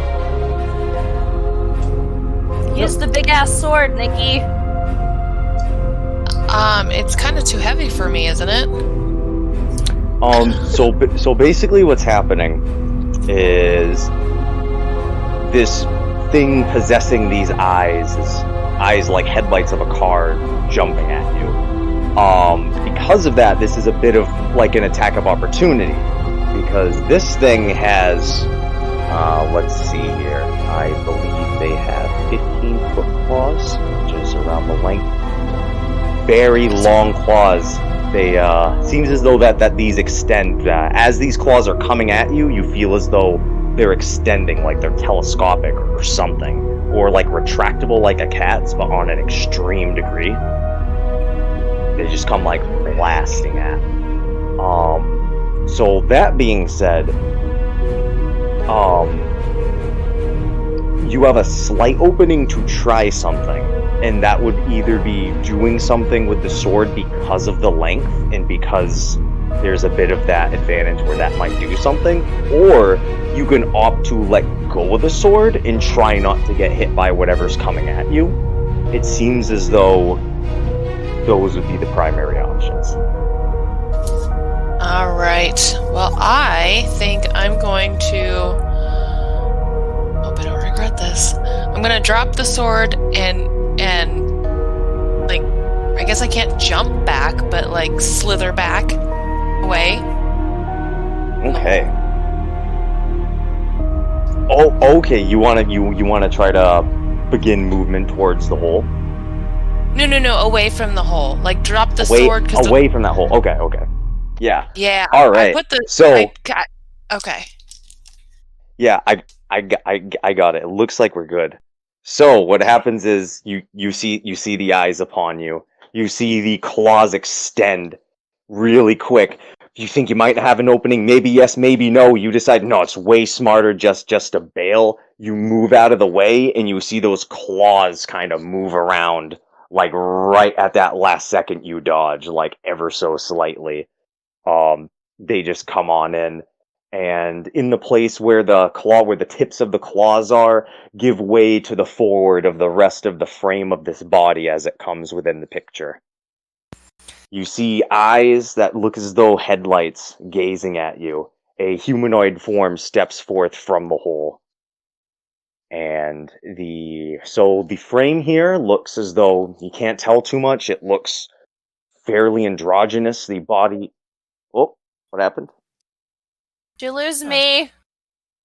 Everybody froze, so I'm assuming it was me. The last thing I heard was that Nikki slithered away and there was claws and eyes coming at us. Yes, claws and eyes coming at the party. Letting go of the sword seemed like a good move. You see the sword just get sucked down into the vortex to God knows where, like deep into the planet, whatever the case. And then emerging forth is a humanoid figure, looks to be medium-sized. These incredibly long retractable claws I described before. Eyes like headlights of a car. Can't tell how big the eyes are because of how bright the eyes are. There's a brightness. It's as though you're looking into like a bright light or headlights. Meaning you cannot make out the face and it appears featureless, and the entire body kind of shows up like a dark silhouette with these long claws, kind of standing in a slightly kind of hunched over, almost cocky position, making no noise. So I envision that the same time she was using that sword to illuminate the hole, I said I moved back, but I also envisioned at the same time being to where I could look down the hole. So with that being said, I want to try to use this opportunity to get as far back as I can, where I'm still within range of my party, but behind them. Yes. So, what's happening now is this figure has come onto the scene. Everyone's at least somewhat away from the hole where they weren't affected by like the initial attack. I just wanted to make sure with that, with the first one with the sword in the hole, because that was mainly affected. But everyone else is able to at least kind of back up a little bit and get a bit of a preemptive before the next thing happens. Everyone's able to get a preemptive stand. And in this stand, all of you get eyes jumping forth. Claws reaching out forth from the abyss. You are unable to see the figure. You cannot make out its facial features. Only the blinding light is what you see. Michelangelos. These elongated claws. Where are you? Standing back next to you. Oh, clear back by me. I'm waiting for her to draw the beast out of the depths. Everyone's backing up, getting ready, getting their feet dug down. Alan on the chair. Tell me you left him on the chair.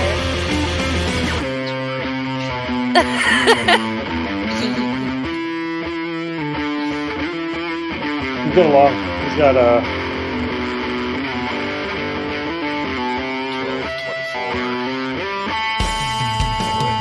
24. Make sure you're about 11 squares away from the hole.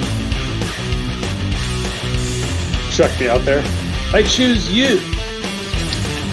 So, before extensive moving happens, pretty much everyone is able to be roughly where they were around the hole before. Backup's not your full, but you're able to at least get a little bit in.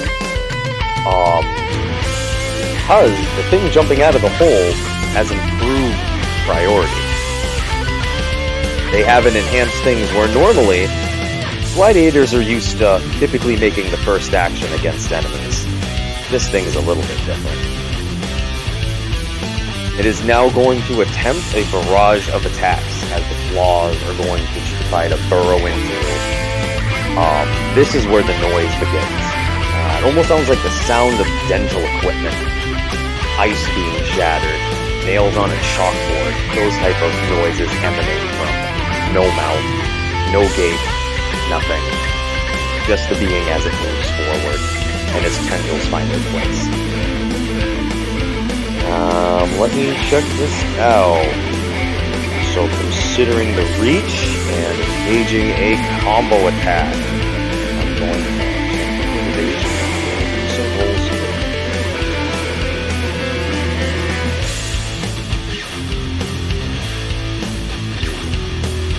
Alright. So let's see. High Inquisitor. Heading in your direction are some tendrils. The whole bunch, and they are trying to find their place on you. Firstly, you are going to receive 100 poison damage.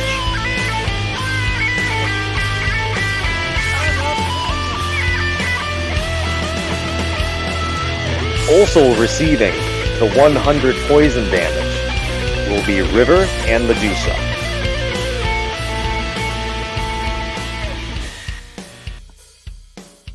The second strike, to which I've already done accuracy. I need to do damage. Alright. This is going to be 100 piercing damage to High Inquisitor, River, and Medusa. As one of them just completely bores into the three of you. I'm not sure I'm prepared for Mm-hmm. this, guys. You get a lot of healing once you pull yourself back up. Alright. So, yeah, everyone's everyone's starting to get real slashed down. It's just beginning to unleash its attacks. Next, it's going to try to get its focus towards Alan over here. And we are going to see 117 bludgeoning damage to Raggedy Alan. Oh my god. As multiple tendrils attack at the same time, forming a massive force, pushing downward with intense force. Wait, after would this, would my amulet of protection protect me on that first hit? You can have it protect you. The Amulet of Protection, I think you need to activate it. It is a newer one we have. Let's check it out. The first time you would take damage on a given round, a conspicuous looking force field spontaneously shows up just long enough to protect you from the damage and all effects tied to it. So you can negate 100 of the damage. Okay. The poison damage, Awesome. is that still effective? You can negate because you were hit by 2 of the 100 damage hits. So you can negate one of those. The first one, which I believe was poison. Okay. Cool. Alright. So, that was the big barrage combo attack that went down on the party. After that, the figure is going to make a bunch of drill noises, stay locked down in its current position, and stare down the party. It is now the player's turn.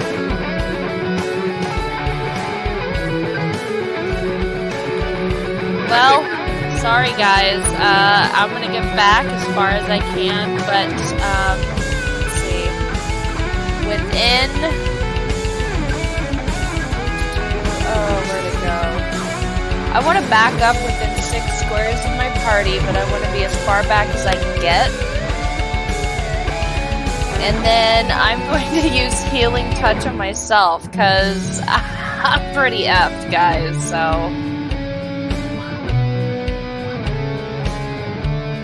I'm going to use the Ironclad mode and turn into kind of like this weird doll-shaped turret made out of iron. And that's what I do. And I'm going to fire on him. I'm going to fire my antique cannon at him. Alright. Try this. Alright. Gonna fire all 4. Well, I'm gonna do that, and then I'm gonna see. Okay, so I'm gonna do that. I'm gonna fire the cannon. Then I'm going to charge up Hellflame, and then I'm going to use the eyeball breath to shoot a 90-degree area of eyeballs behind me to make hindering terrain for him. Okay. All right, so this is lethal.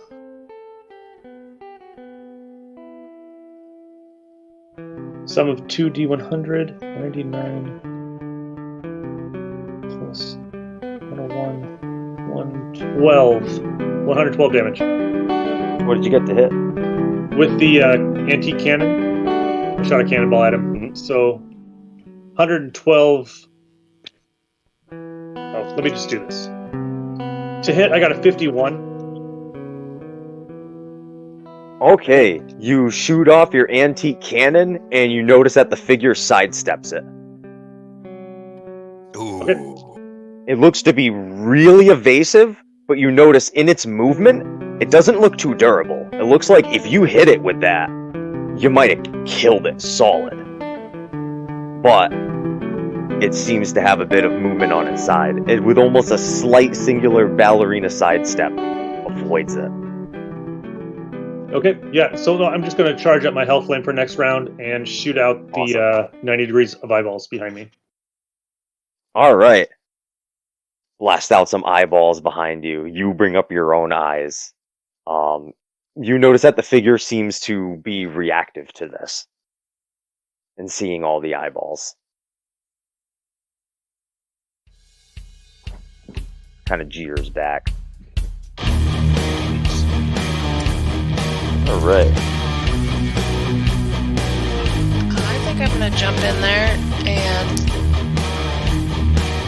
I have dual wield, and I'm gonna use my silver rapier and scimitar to hit. I have to. What do I roll, the D100 to see if I can even hit it first? Yep. And yep. It's you do the roll to hit for each of the hits, and I believe the rapier has a bonus to hit. I believe it has a plus or something. What does that mean? The plus 10? That means when you do your roll to hit, you add 10 to it. Oh, cool. 63 to hit. Is that with the 10 added? That's with the 10 added. Okay, 63. All right. You give out a mighty lunge with the rapier to the best of your ability, and once again you notice it gets a bit of a swivel of the hips in a turn, and with proper footwork it dodges it. This one you notice got closer than the cannonball shot by your ally prior. This got way closer, and this thing does not look like it's hardy. The more you see it move around, you're like, this is kind of spindly, doesn't look bulky, doesn't look to be made out of a dense material. It just needs to be taken out before it wipes us out completely. Really accurate things seem to help. Now you can try to do your follow-up. Alright, my other weapon.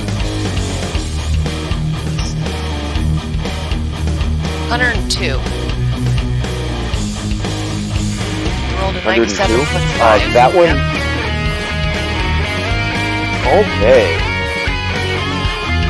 Wait, it's a base 97? That means it's a crit.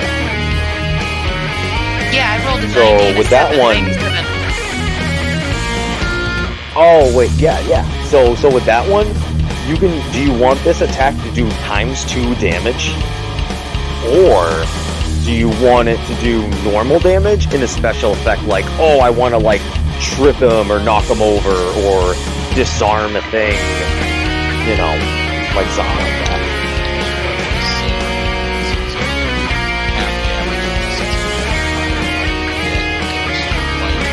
That was the other one. This is a Skiptar.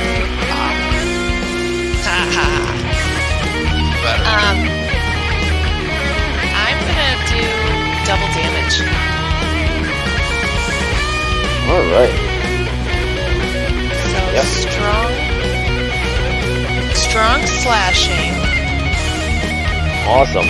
So let's roll 2 times and take the higher one. And we're going to multiply that by 96. 96? Times 2. Alright. So, and it's slashing damage. Alright. Could you give us a good description on you swinging and hitting and making damage with that weapon? If there's any kind of flair you want to give it. So when I went with the silver rapier and missed, I was stabbing. And as he missed, I came along with my scimitar and slashed him from the head down sideways and screamed, "Ah!" So with that big old coup de grace, finishing blow, you make contact. You see massive damages being dealt.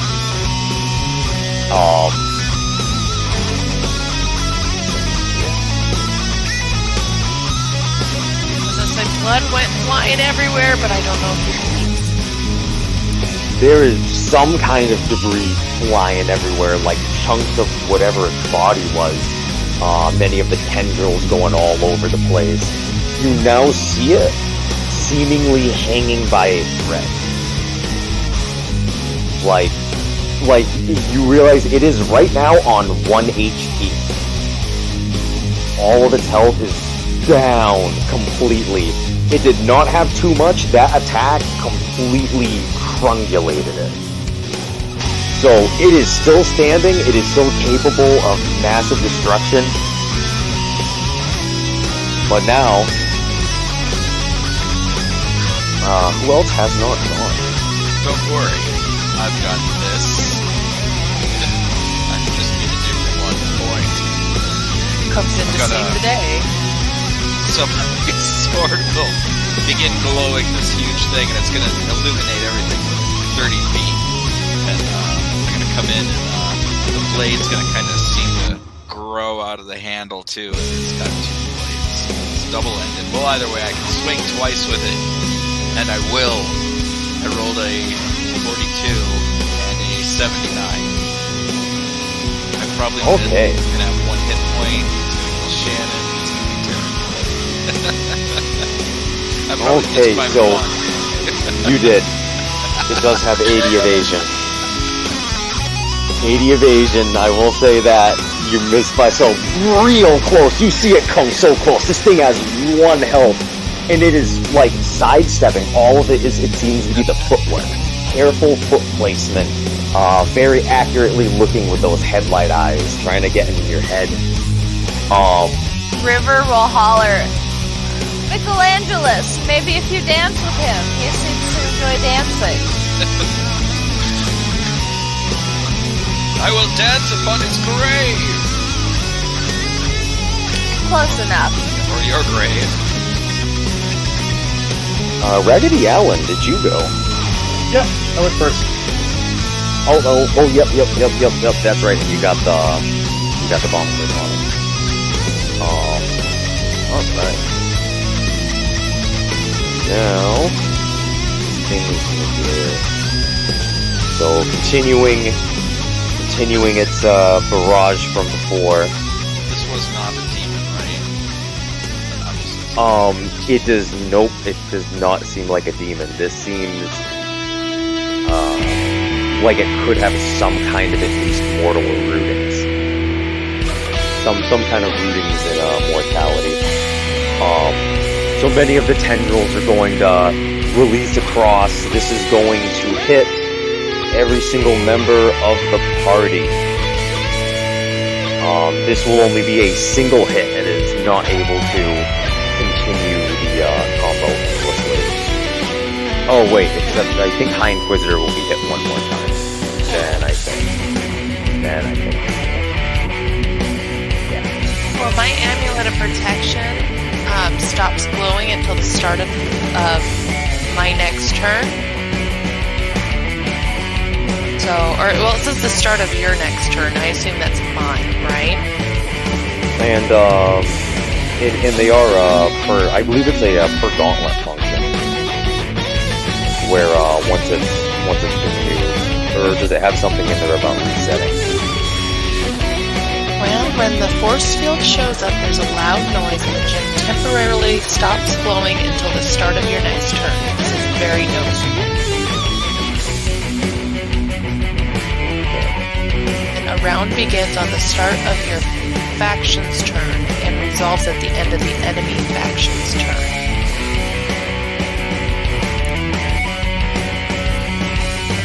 In that case,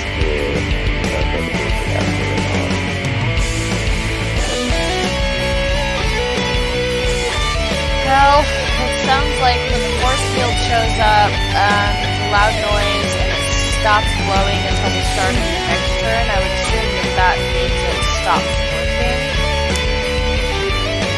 But temporarily stops glowing until the start of your next turn. The first time you would take damage on a given round. So it sounds like every single round, the first time she gets hit, it's gonna cancel it out. Yeah. Yep. That's what it sounds like. That. but not until it's like when the round begins on the start of your faction's turn. Okay, so yeah, it's every round. That's what it looks like. All right, so the first attack. This is going to be affecting everyone in the party. The second attack is only going to hit the High Inquisitor because it is lower evasion. First one. This one is going to hit everybody. 140 piercing damage. As all of the tendrils just fire off in multiple directions like emphatically. I'm going to use my defensive teleport. Alright. You manage to teleport out of the range. And you are fine and you do not take that damage. Force field shows up. There's a loud noise and my gem goes dark again. Right.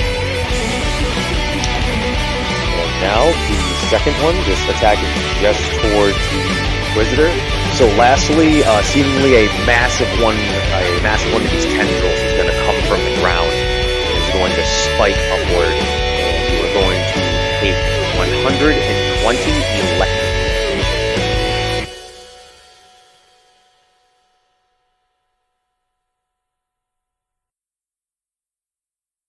And that will complete the enemy's turn, who will stay in a position, and now the enemy is going to start glowing. So There's a glow, the drill sounds are going to kind of stop, it's going to go silent, and it's going to kind of begin to glow. is everybody within 6 squares of each other? I believe so, because everyone was about that before. Actually, probably except for the Inquisitor, who teleported 6 squares further. If I so, move, yeah. can I get everyone within 6 squares? Yeah. Okay. I want to try to move to get everyone within 6 squares, not closer to the monster if that's possible. However, once I'm within 6 squares of everyone, I want to throw a healing grenade. Which, it says it has a 3 square radius, so I guess I need to be within 3 squares of everyone. How are you guys all doing? Oh, great. I could survive. I can't. I can. Alright, Tyson, so who can I get? Who can you get? Within a 3 square radius? Within a 3 square radius, the maximum amount of people that you could get would be 2 people, being Raggedy and Medusa. Including You could potentially, yes, with you moving properly, yes. Okay, then I will get everyone except Michelangelos. So I have to roll to hit, right? Yeah, but you know. I got a 94 to hit. Nice. And it has... It lands exactly where you want it to. Yeah, it has average medical healing. So hopefully I roll is good on the healing part of it. Hot one. 3 points of healing, guys. You're welcome. Oh! Serious? That's good. Oh. We are sisters. Heal up, guys! We're Yeah. eating good tonight. I got very cocky on that 94, so... That was such a good tactic, though, but oh no. Thank you guys, as always. Well, who else would like to do a thing? Can I scream at it? It's a 12 Yes. square cone. Yep. Alright, I am gonna scream. A blood-curdling scream of average bludgeoning. Alright. Oh, I gotta try first. So, 63 to hit. You got a 63, but because it is a cone attack, you will hit for half damage. But, however, it is glowing because it has activated its invulnerability. It simply takes the scream. The whole barrage hits it. You know this thing has 1 health, and when this barrier goes down, it's probably going to be a sitting duck. Or if you find a way to take it down. And you let off a big old scream. You can attempt... Wait, let's see here. Oh, that's what you already did. So almost regardless of damage, like, it can be the mightiest of whales, and it takes it. Is there anything else you'd like to do? Whether it's moving or with that? I think I'm gonna move back in case something happens at the end of his glowing. Okay, try to like get some distance. Yeah. Moving closer to the healer. All right. Yeah. All right. General party movement to the healer. All right. Who would like to go next? I would move closer to me because, I might explode.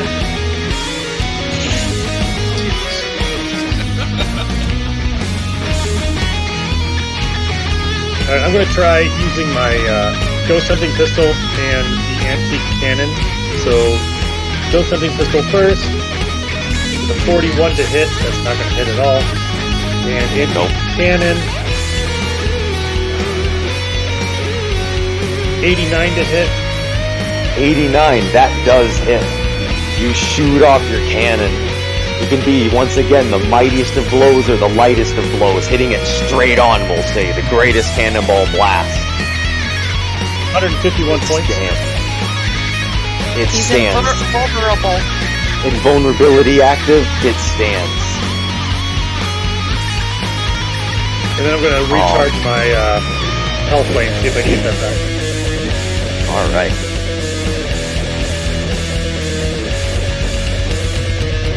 Who would like to go next? I'll go. I'll use a standard action to use a healing serum to heal myself. Alright. You don't trust our healer? What? I wouldn't trust our healer at all.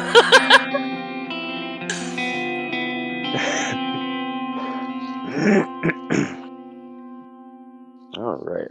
Then,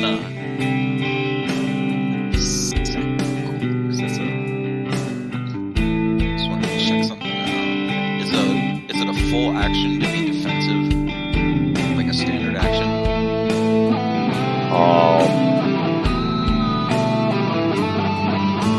You can do something where... No, I'm just gonna move. I'm gonna stay where I'm at, so that I have 6. I'm just gonna heal myself. That's it. Alright.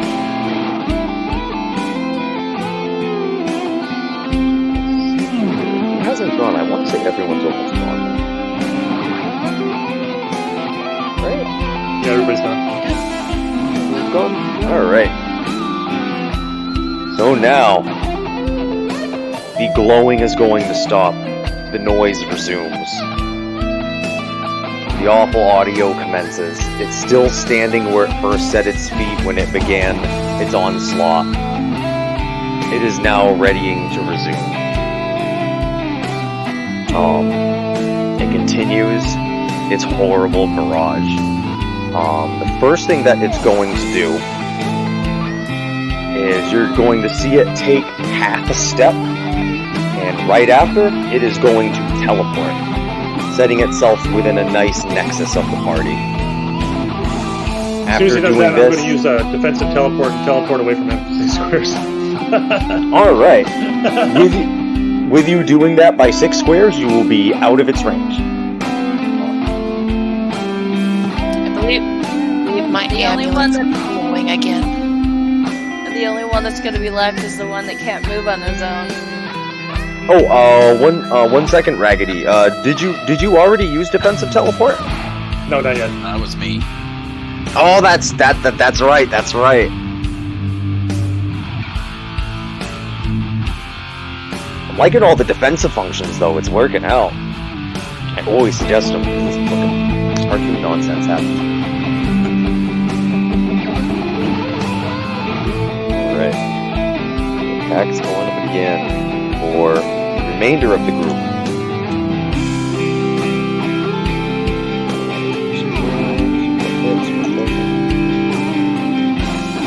I'm sending you my mojo.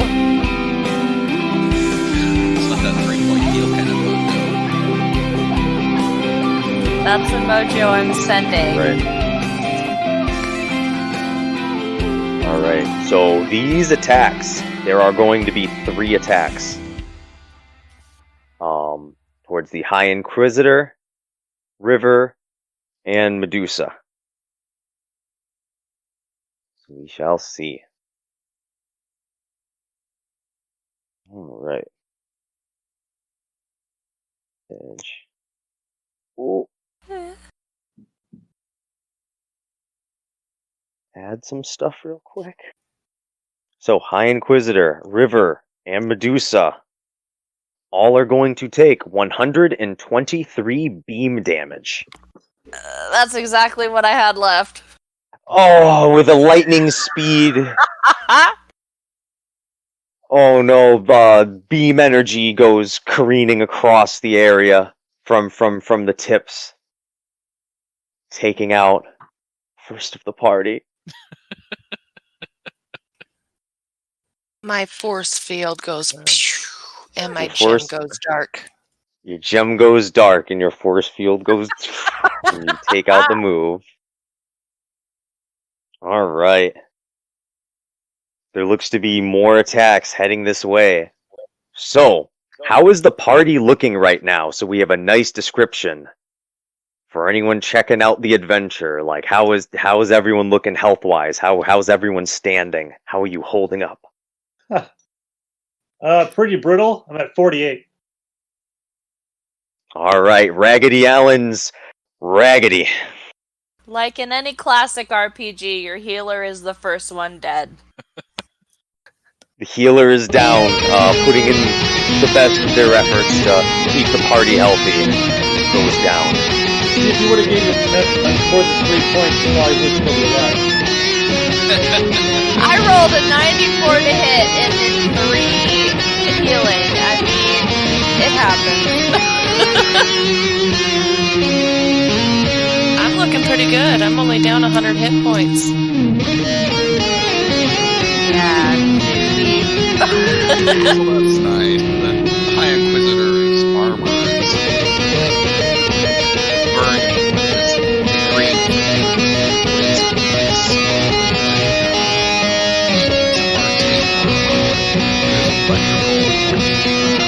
There's electrical marks going across his face and bursting. He's about 40%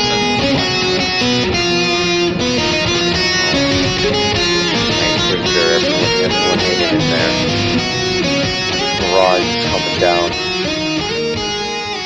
Alright. glad I didn't trust that healer. Alright. That's what you get with individuals who think that everyone in the world is amazing and a good soul.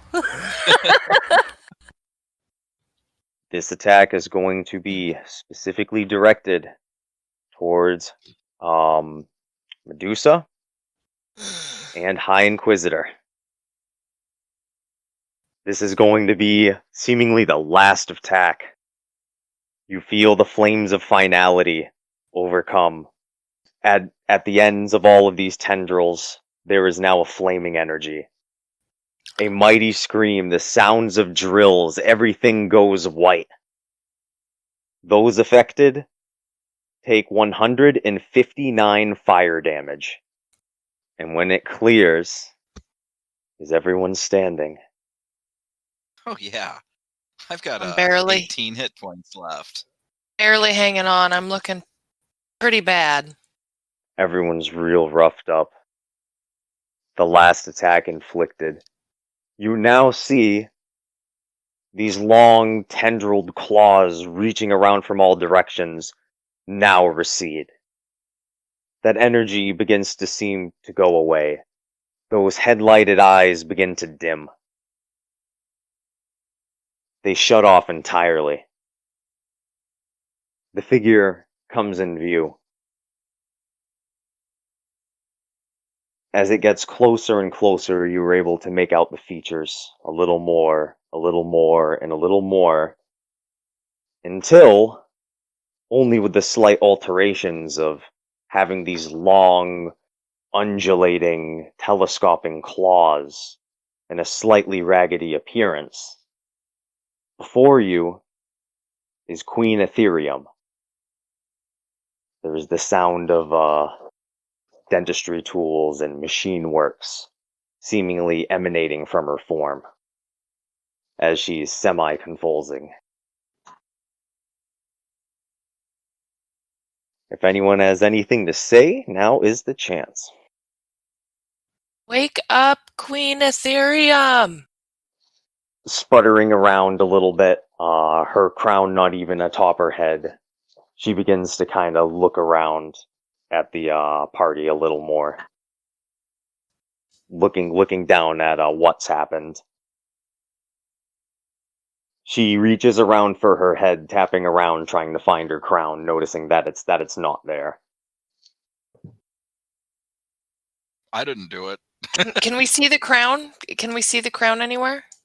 You notice that it seems to be on the ground next to one of her tendrils. So this was Can we her. pick it up basically. and throw it on her head? You can if you want to. She seems noticeably different now. She seems way more disengaged than before. Okay, I'm gonna try to grab her crown and put it on her head. You grab her crown, you put it on her head. With complete trust, you notice none of the tendrils pierce you. You know the might that they have. You know the weight that they carry. None of them pierce. All of them trusting as you are with the action of placing the crown upon Queen Ethereum's head. In that moment, her eyes come back. She is seemingly with it, in complete clarity.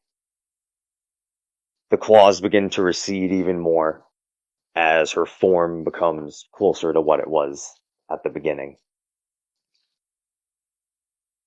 Oh, I'm sorry I put all of you through this. Oh. She begins to kind of keel over a little bit. It seems like she's alright, but you notice that she has received very heavy damage throughout the fight.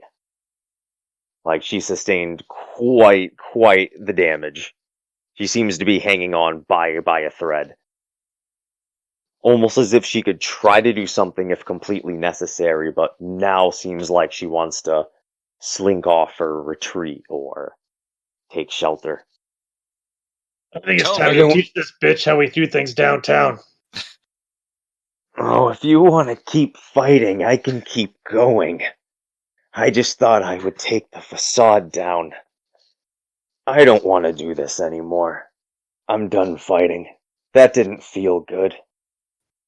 All of this was a bit of a ruse. I invited all of you here.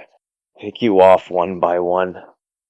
I've had some issues. I've been working through some stuff. It's a gladiator age. Why is it different if I do it? I know there's certain orders and protocols for reasons, and it's ethics, but I don't have anyone to show me that. I didn't have any way to find that. Me here, attacked me and my I didn't. colleague, I'm sorry. I'm sorry. killed the, I don't know, waitress? I've fooled around. I shouldn't have. And the High Inquisitor, someone with a title as yourself, and I brought you all on this goose chase. Oh, you were strong. Oh, you fought well, but what was the meaning behind it? Raggedy I Allen. was aware What of my say actions. you? I think she needs a hug. Why don't you give her a hug?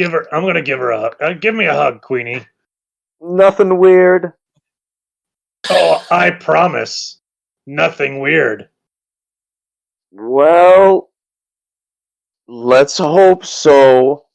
In a trusting way, she brings you in for a hug. So now that I'm in her arms, what is her evasion? Her evasion is 80. Shit. All right. You can do it. That is an 80 on point hellfire damage or hellflame with let's see, lethal damage. That is a minimum 100. All right.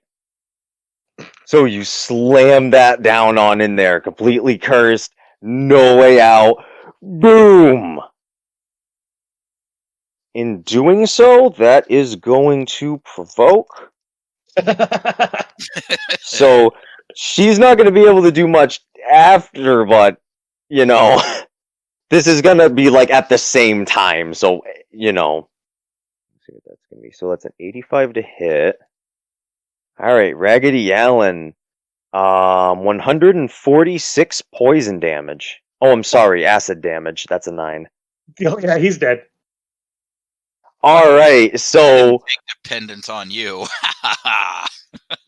so Yeah. you go in super hard. You give your snap, big old explosion, massive. Oh no, you cut out. Get out.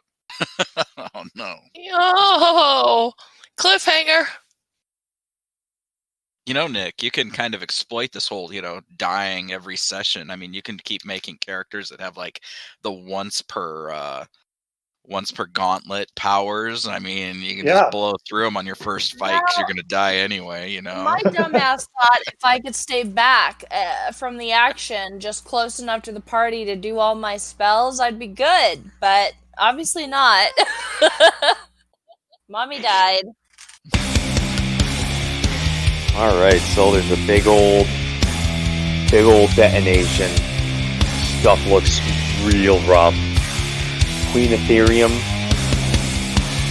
is at 1 health. fully unconscious. The crown is completely destroyed.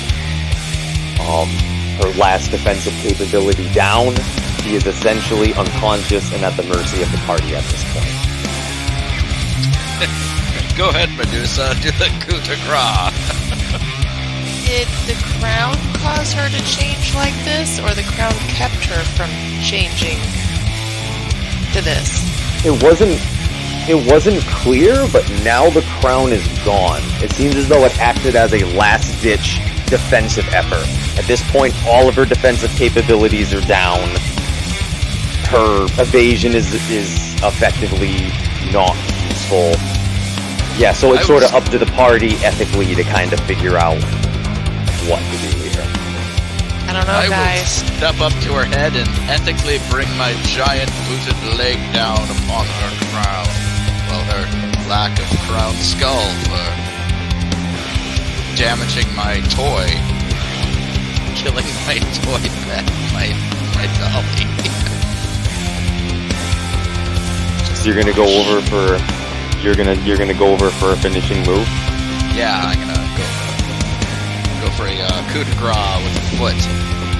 Alright, so in trying to do so, the evil spirit from within you, the evil within,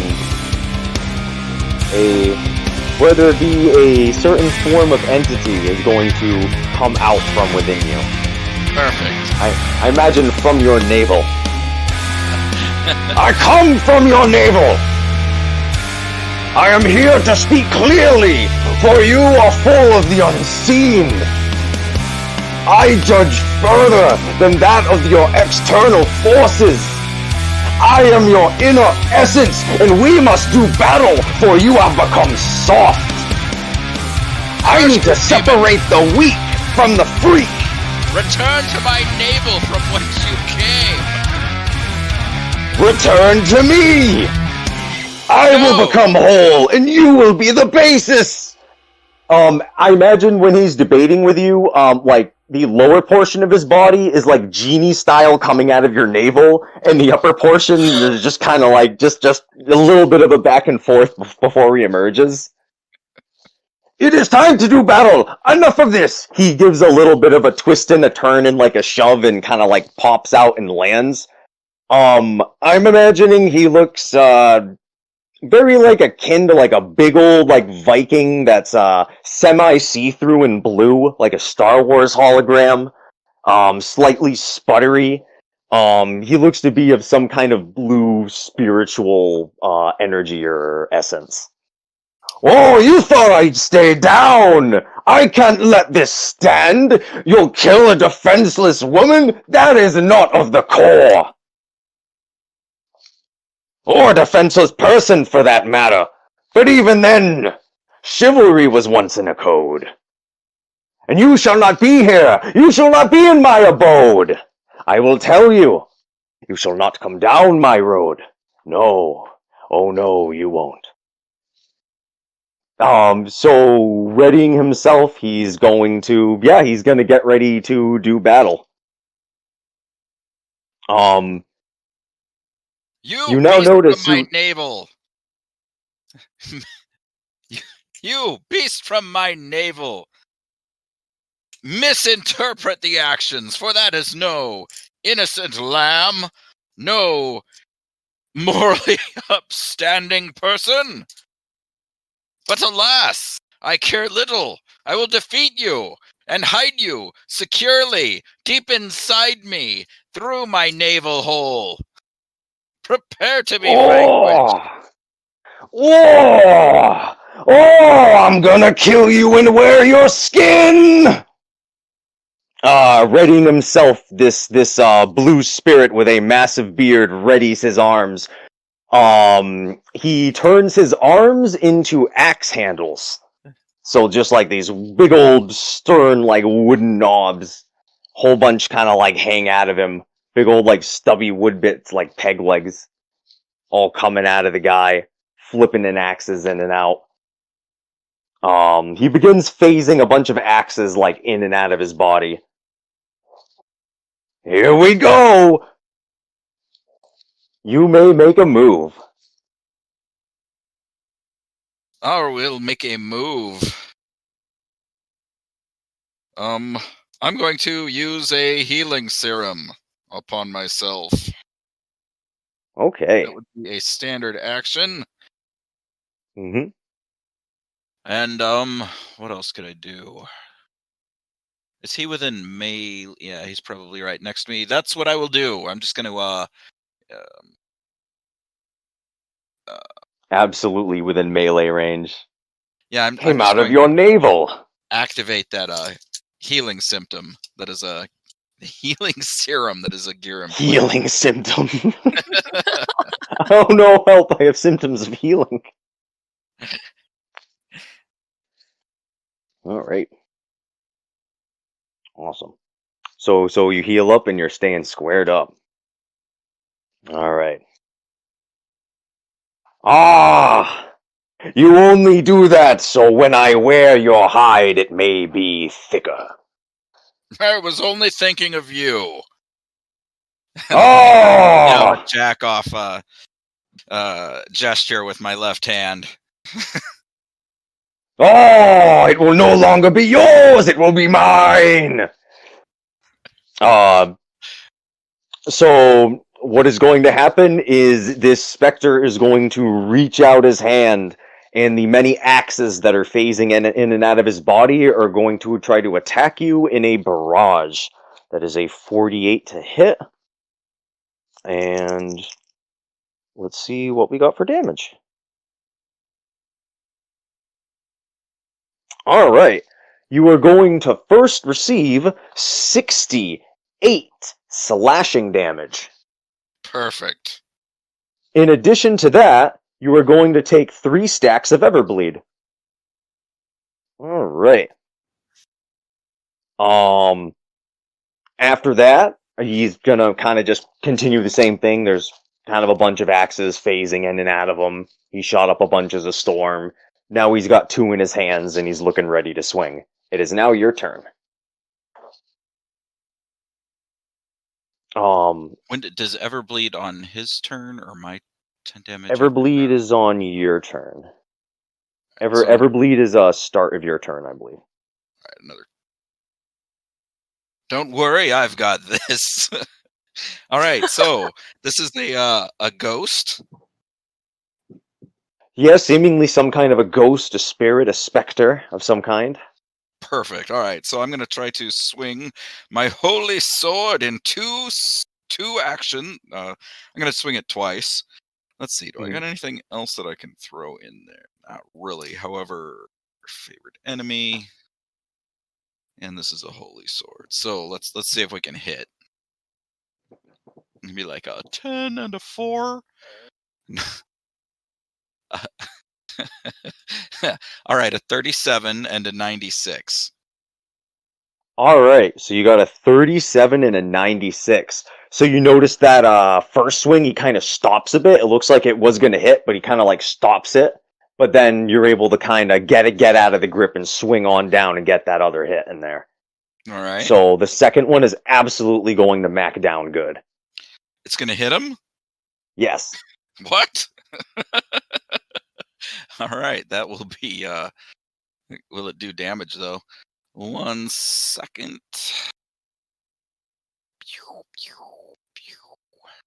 That will be obliterative damage. Obliterative? Yeah, that'll be obliterative damage. 3d 100, minimum 150. It'll be 150 damage. All right. Beam damage. You give a big old slam down, whole bunch. Looks like things, a lot of things don't really live that. But you notice this thing has a lot of health. That seems to be its way to deal. He begins pounding on his chest. Oh, bring more! Show me what you can do! He then tries to continue the axe storm. It's now going to try to take its second pass. Let's see, that's a 62 to hit. And let's see. This pass is going to do. That is going to be 100. What was it? This is 100 slashing damage. You notice that as the passes go, the axes seem to sharpen, the steel sharpening steel. The storm continues to get more ravenous with each passing time as time passes. Got it. In addition to this, you now have 6 more stacks of Everbleed, making a total of 9. All right. So that means at the start of your turn, you take 90 damage. And I'm dead. Alright, so if you want to give any kind of death exclamation as you Well, with as you that one bleed out. swing I got in, it looked like I began to heal. However, as soon as my turn starts, blood just starts gushing out of every orifice of my body, through my eyes, out of my nose, through my ears, my navel. Blood everywhere, splattering, like kind of like the Shining hallway, and then I just keel over and land with a huge thud. Ah, my deed is done. He begins to try to wear like what's left of you, just kind of like over his back, kind of. Sort of like try to stretches it around. Leans in over to Medusa. Thank you. Thank you for not intervening. I was gonna say, thank you. You're welcome. Thank you for that. That was excellent. That was awesome. Took care Well, of the I was in there. big knucklehead. How did it smell in there? Not very good. I gotta give it the me smell. It's gonna take a bit. But yeah, some people got evil in them, or like struggle, or all those different kinds of things. Good thing I don't you know. could I take just care of that. manifested.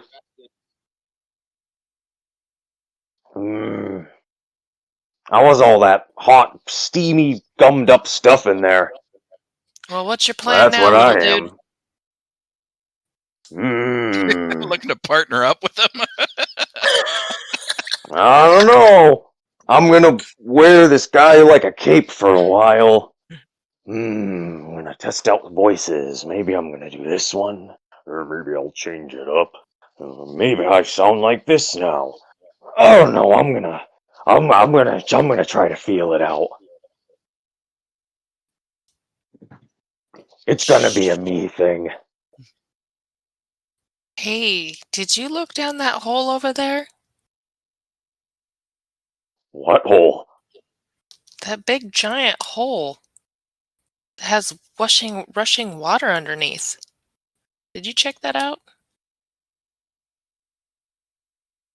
No. Oh, look.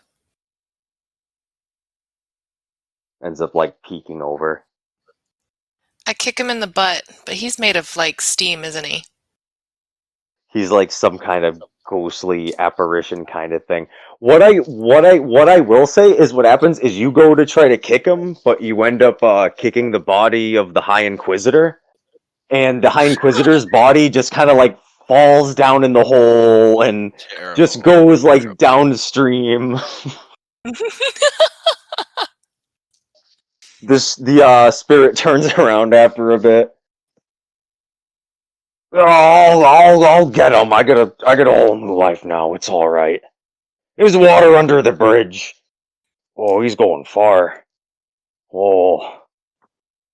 Well, anyway, I'll see you later. He ends up just kind of slowly trying to go after the body, trying to go back in the navel as he's just floating down the river. So yeah, I guess we will hit the wrap up in the credits now. So that being said, Queen Ethereum, after probably a while, would need a few hours, would eventually come to. seeing Medusa. Hey, everyone else is dead, aren't they? Yeah, how you feeling? Better, but better. Yeah, That was you pretty kind of rough. killed everyone. Mm. Yeah, I'm trying to not do that anymore. I'm trying to do the redemption path and the one that involves napping more and playing with little critters. And yeah, I kind of want to do more of that. That's Maybe a good take up a idea. different role. Yeah, I, I, I am now only beginning to kind of rationalize what's going on with with these forms and everything else. 'Cause that's not the crown. Maybe the crown had something to do with it, but the crown's gone now, I guess. Well, thank you. You need, what do you want? What do you want as a prize? I have many treasures. You name it, and I think I might have it.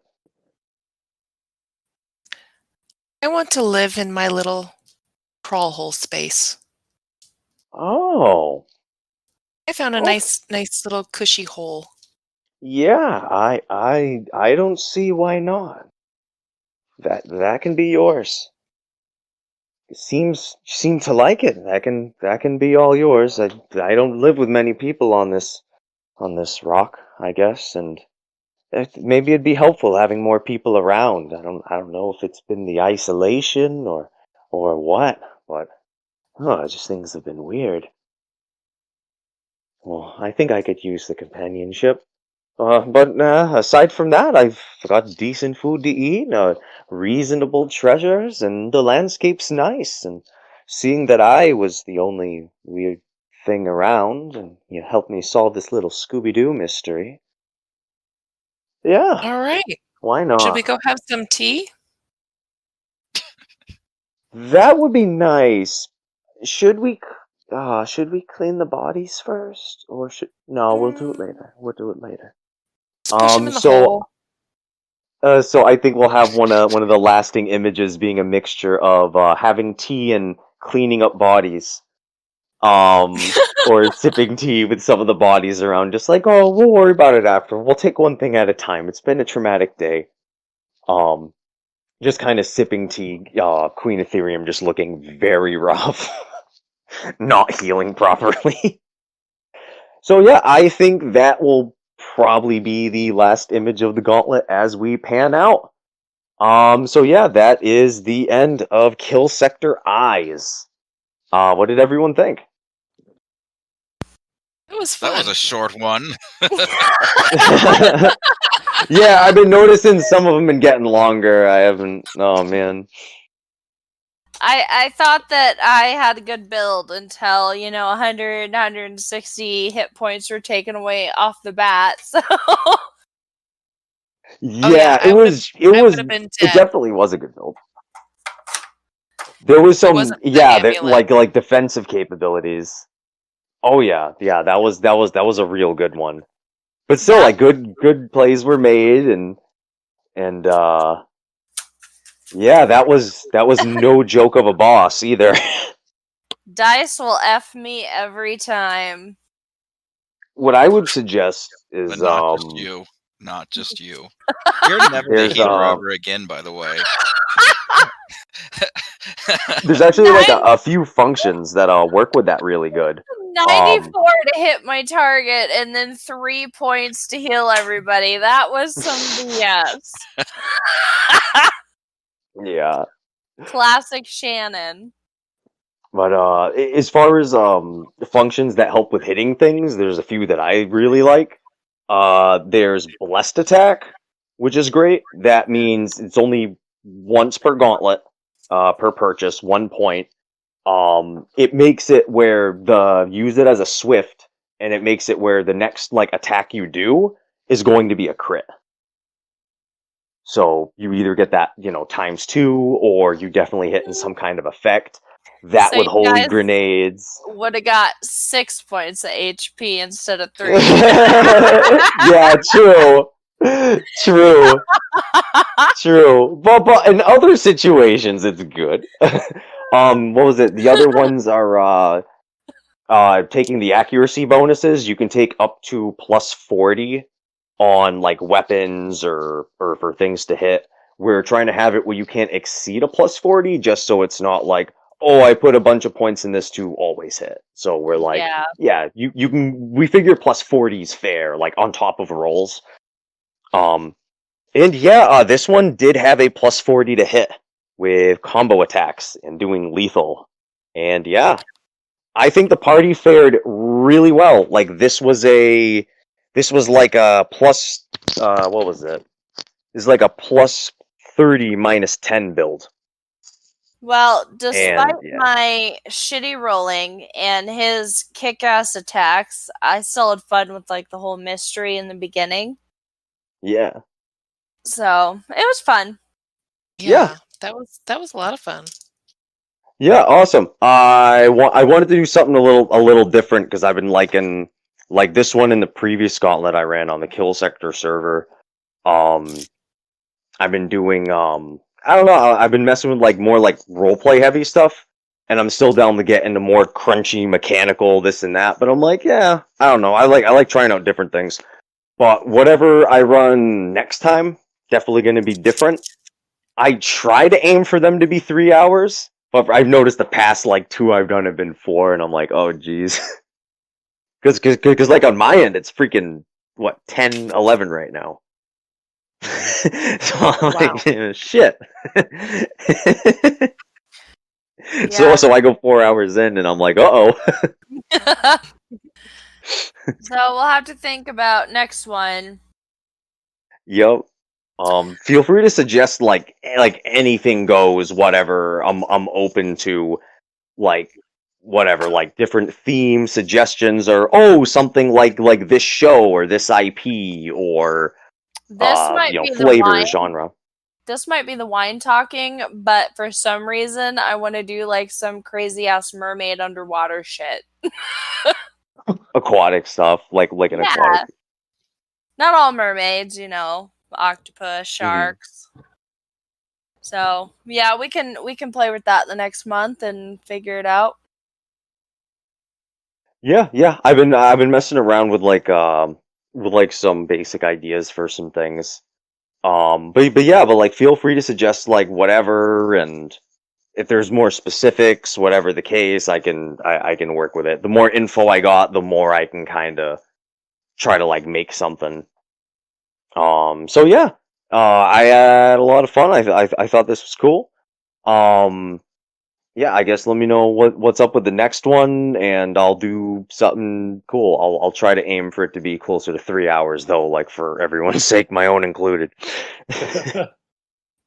and that's the other thing. I'm definitely down to do like breaks in the middle. Sometimes I just lose track of time, or if people got a good momentum, I'll keep going. So if we ever hit a point where it's like, I like to do it around like the 2 hour margin, or like the hour and a half, or hour, whatever it is, do like some kind of break, then jump in, finish it off. Yeah. So I don't got anything else to add. Cool. This was fun. Good. Yeah, this is Nikki's first game outside of D&D, so Yeah, it was awesome. And that was The a only really survivor. clutch victory too. yeah. Yeah, really clutch victory, sole survivor. You like lived by like 1 health or something. Or like I like had 4 hit points. or like it was something really, really low. I was looking at my rolls, I'm like 159. I'm like,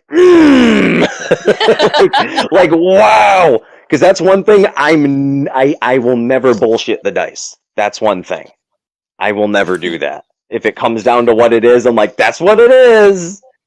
And oh, that was really close though. That was awesome. Level heads prevailing, and I've been thinking about your weakness the whole time. What was it? The whole evil the High Inquisitor with the Evil Within thing. Yeah. And it was towards the end, I'm like, yep, there was a lot of ways things could have gone, but it was something where I'm like, you know what? And that got me with exactly 0 hit points. Oh, Yeah? I healed up and I was at 190. Holy shit. You did 100 slashing, and then there was 9 sacks of the bleed. Yeah, it got me right at. Yeah, it was like the bleeds.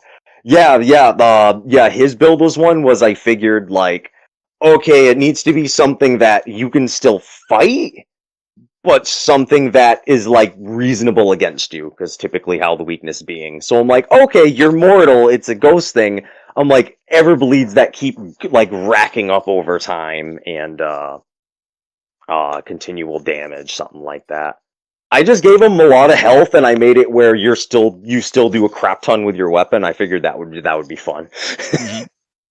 Just like shell off a bunch of health. But yeah, I thought that was real fun. So yeah, I don't got anything else to add. So I'm probably gonna get going. And yeah, let me know what's up for next week, and I can brew something up. Though the more ideas I get, the better. Cool. Thank you. What kind of water Awesome. thing are you going to do? What? What kind of water thing do you want to do? I don't know. I just want to be a disgusting ass like skeletal mermaid that'll die in 2 rounds. You know what? I can facilitate something that would enable, like, mermaids and stuff, because it doesn't even necessarily have to be a full underwater setting. There just needs to be water, because, like, otherwise mermaids and merpeople have a really hard time. Next game, I am taking that resurrection ability where you have to make me the next character. So keep that in That mind. one's a good one. That one's a good one. It's a really good defensive capability too, because that's something where, like, a crazy nuke or like a 3 multi-hit damage thing could, like, go off, and you can, because you can choose when you come back, you can avoid a lot of stuff. Like, it's really good. Shit, However, sometimes you can get a weird build, because it's also very much like, I think the in-book method is randomly flip through whatever section and point at stuff. Like, it's like meant to be like almost like a randomly generated build. that's what I want. I think it'll Yeah. be hilarious. Like, It was really good. I think 99% of the time I've died, maybe 75%, whatever. I think that'd be hilarious. So I'm taking that. But yeah, we can all talk about exactly what we're doing, and we'll let you know. Awesome. Sounds good. I'll talk to everyone then. Cool. We'll see you Awesome. then. Thank you. See ya. All right, see you later. Bye. Bye.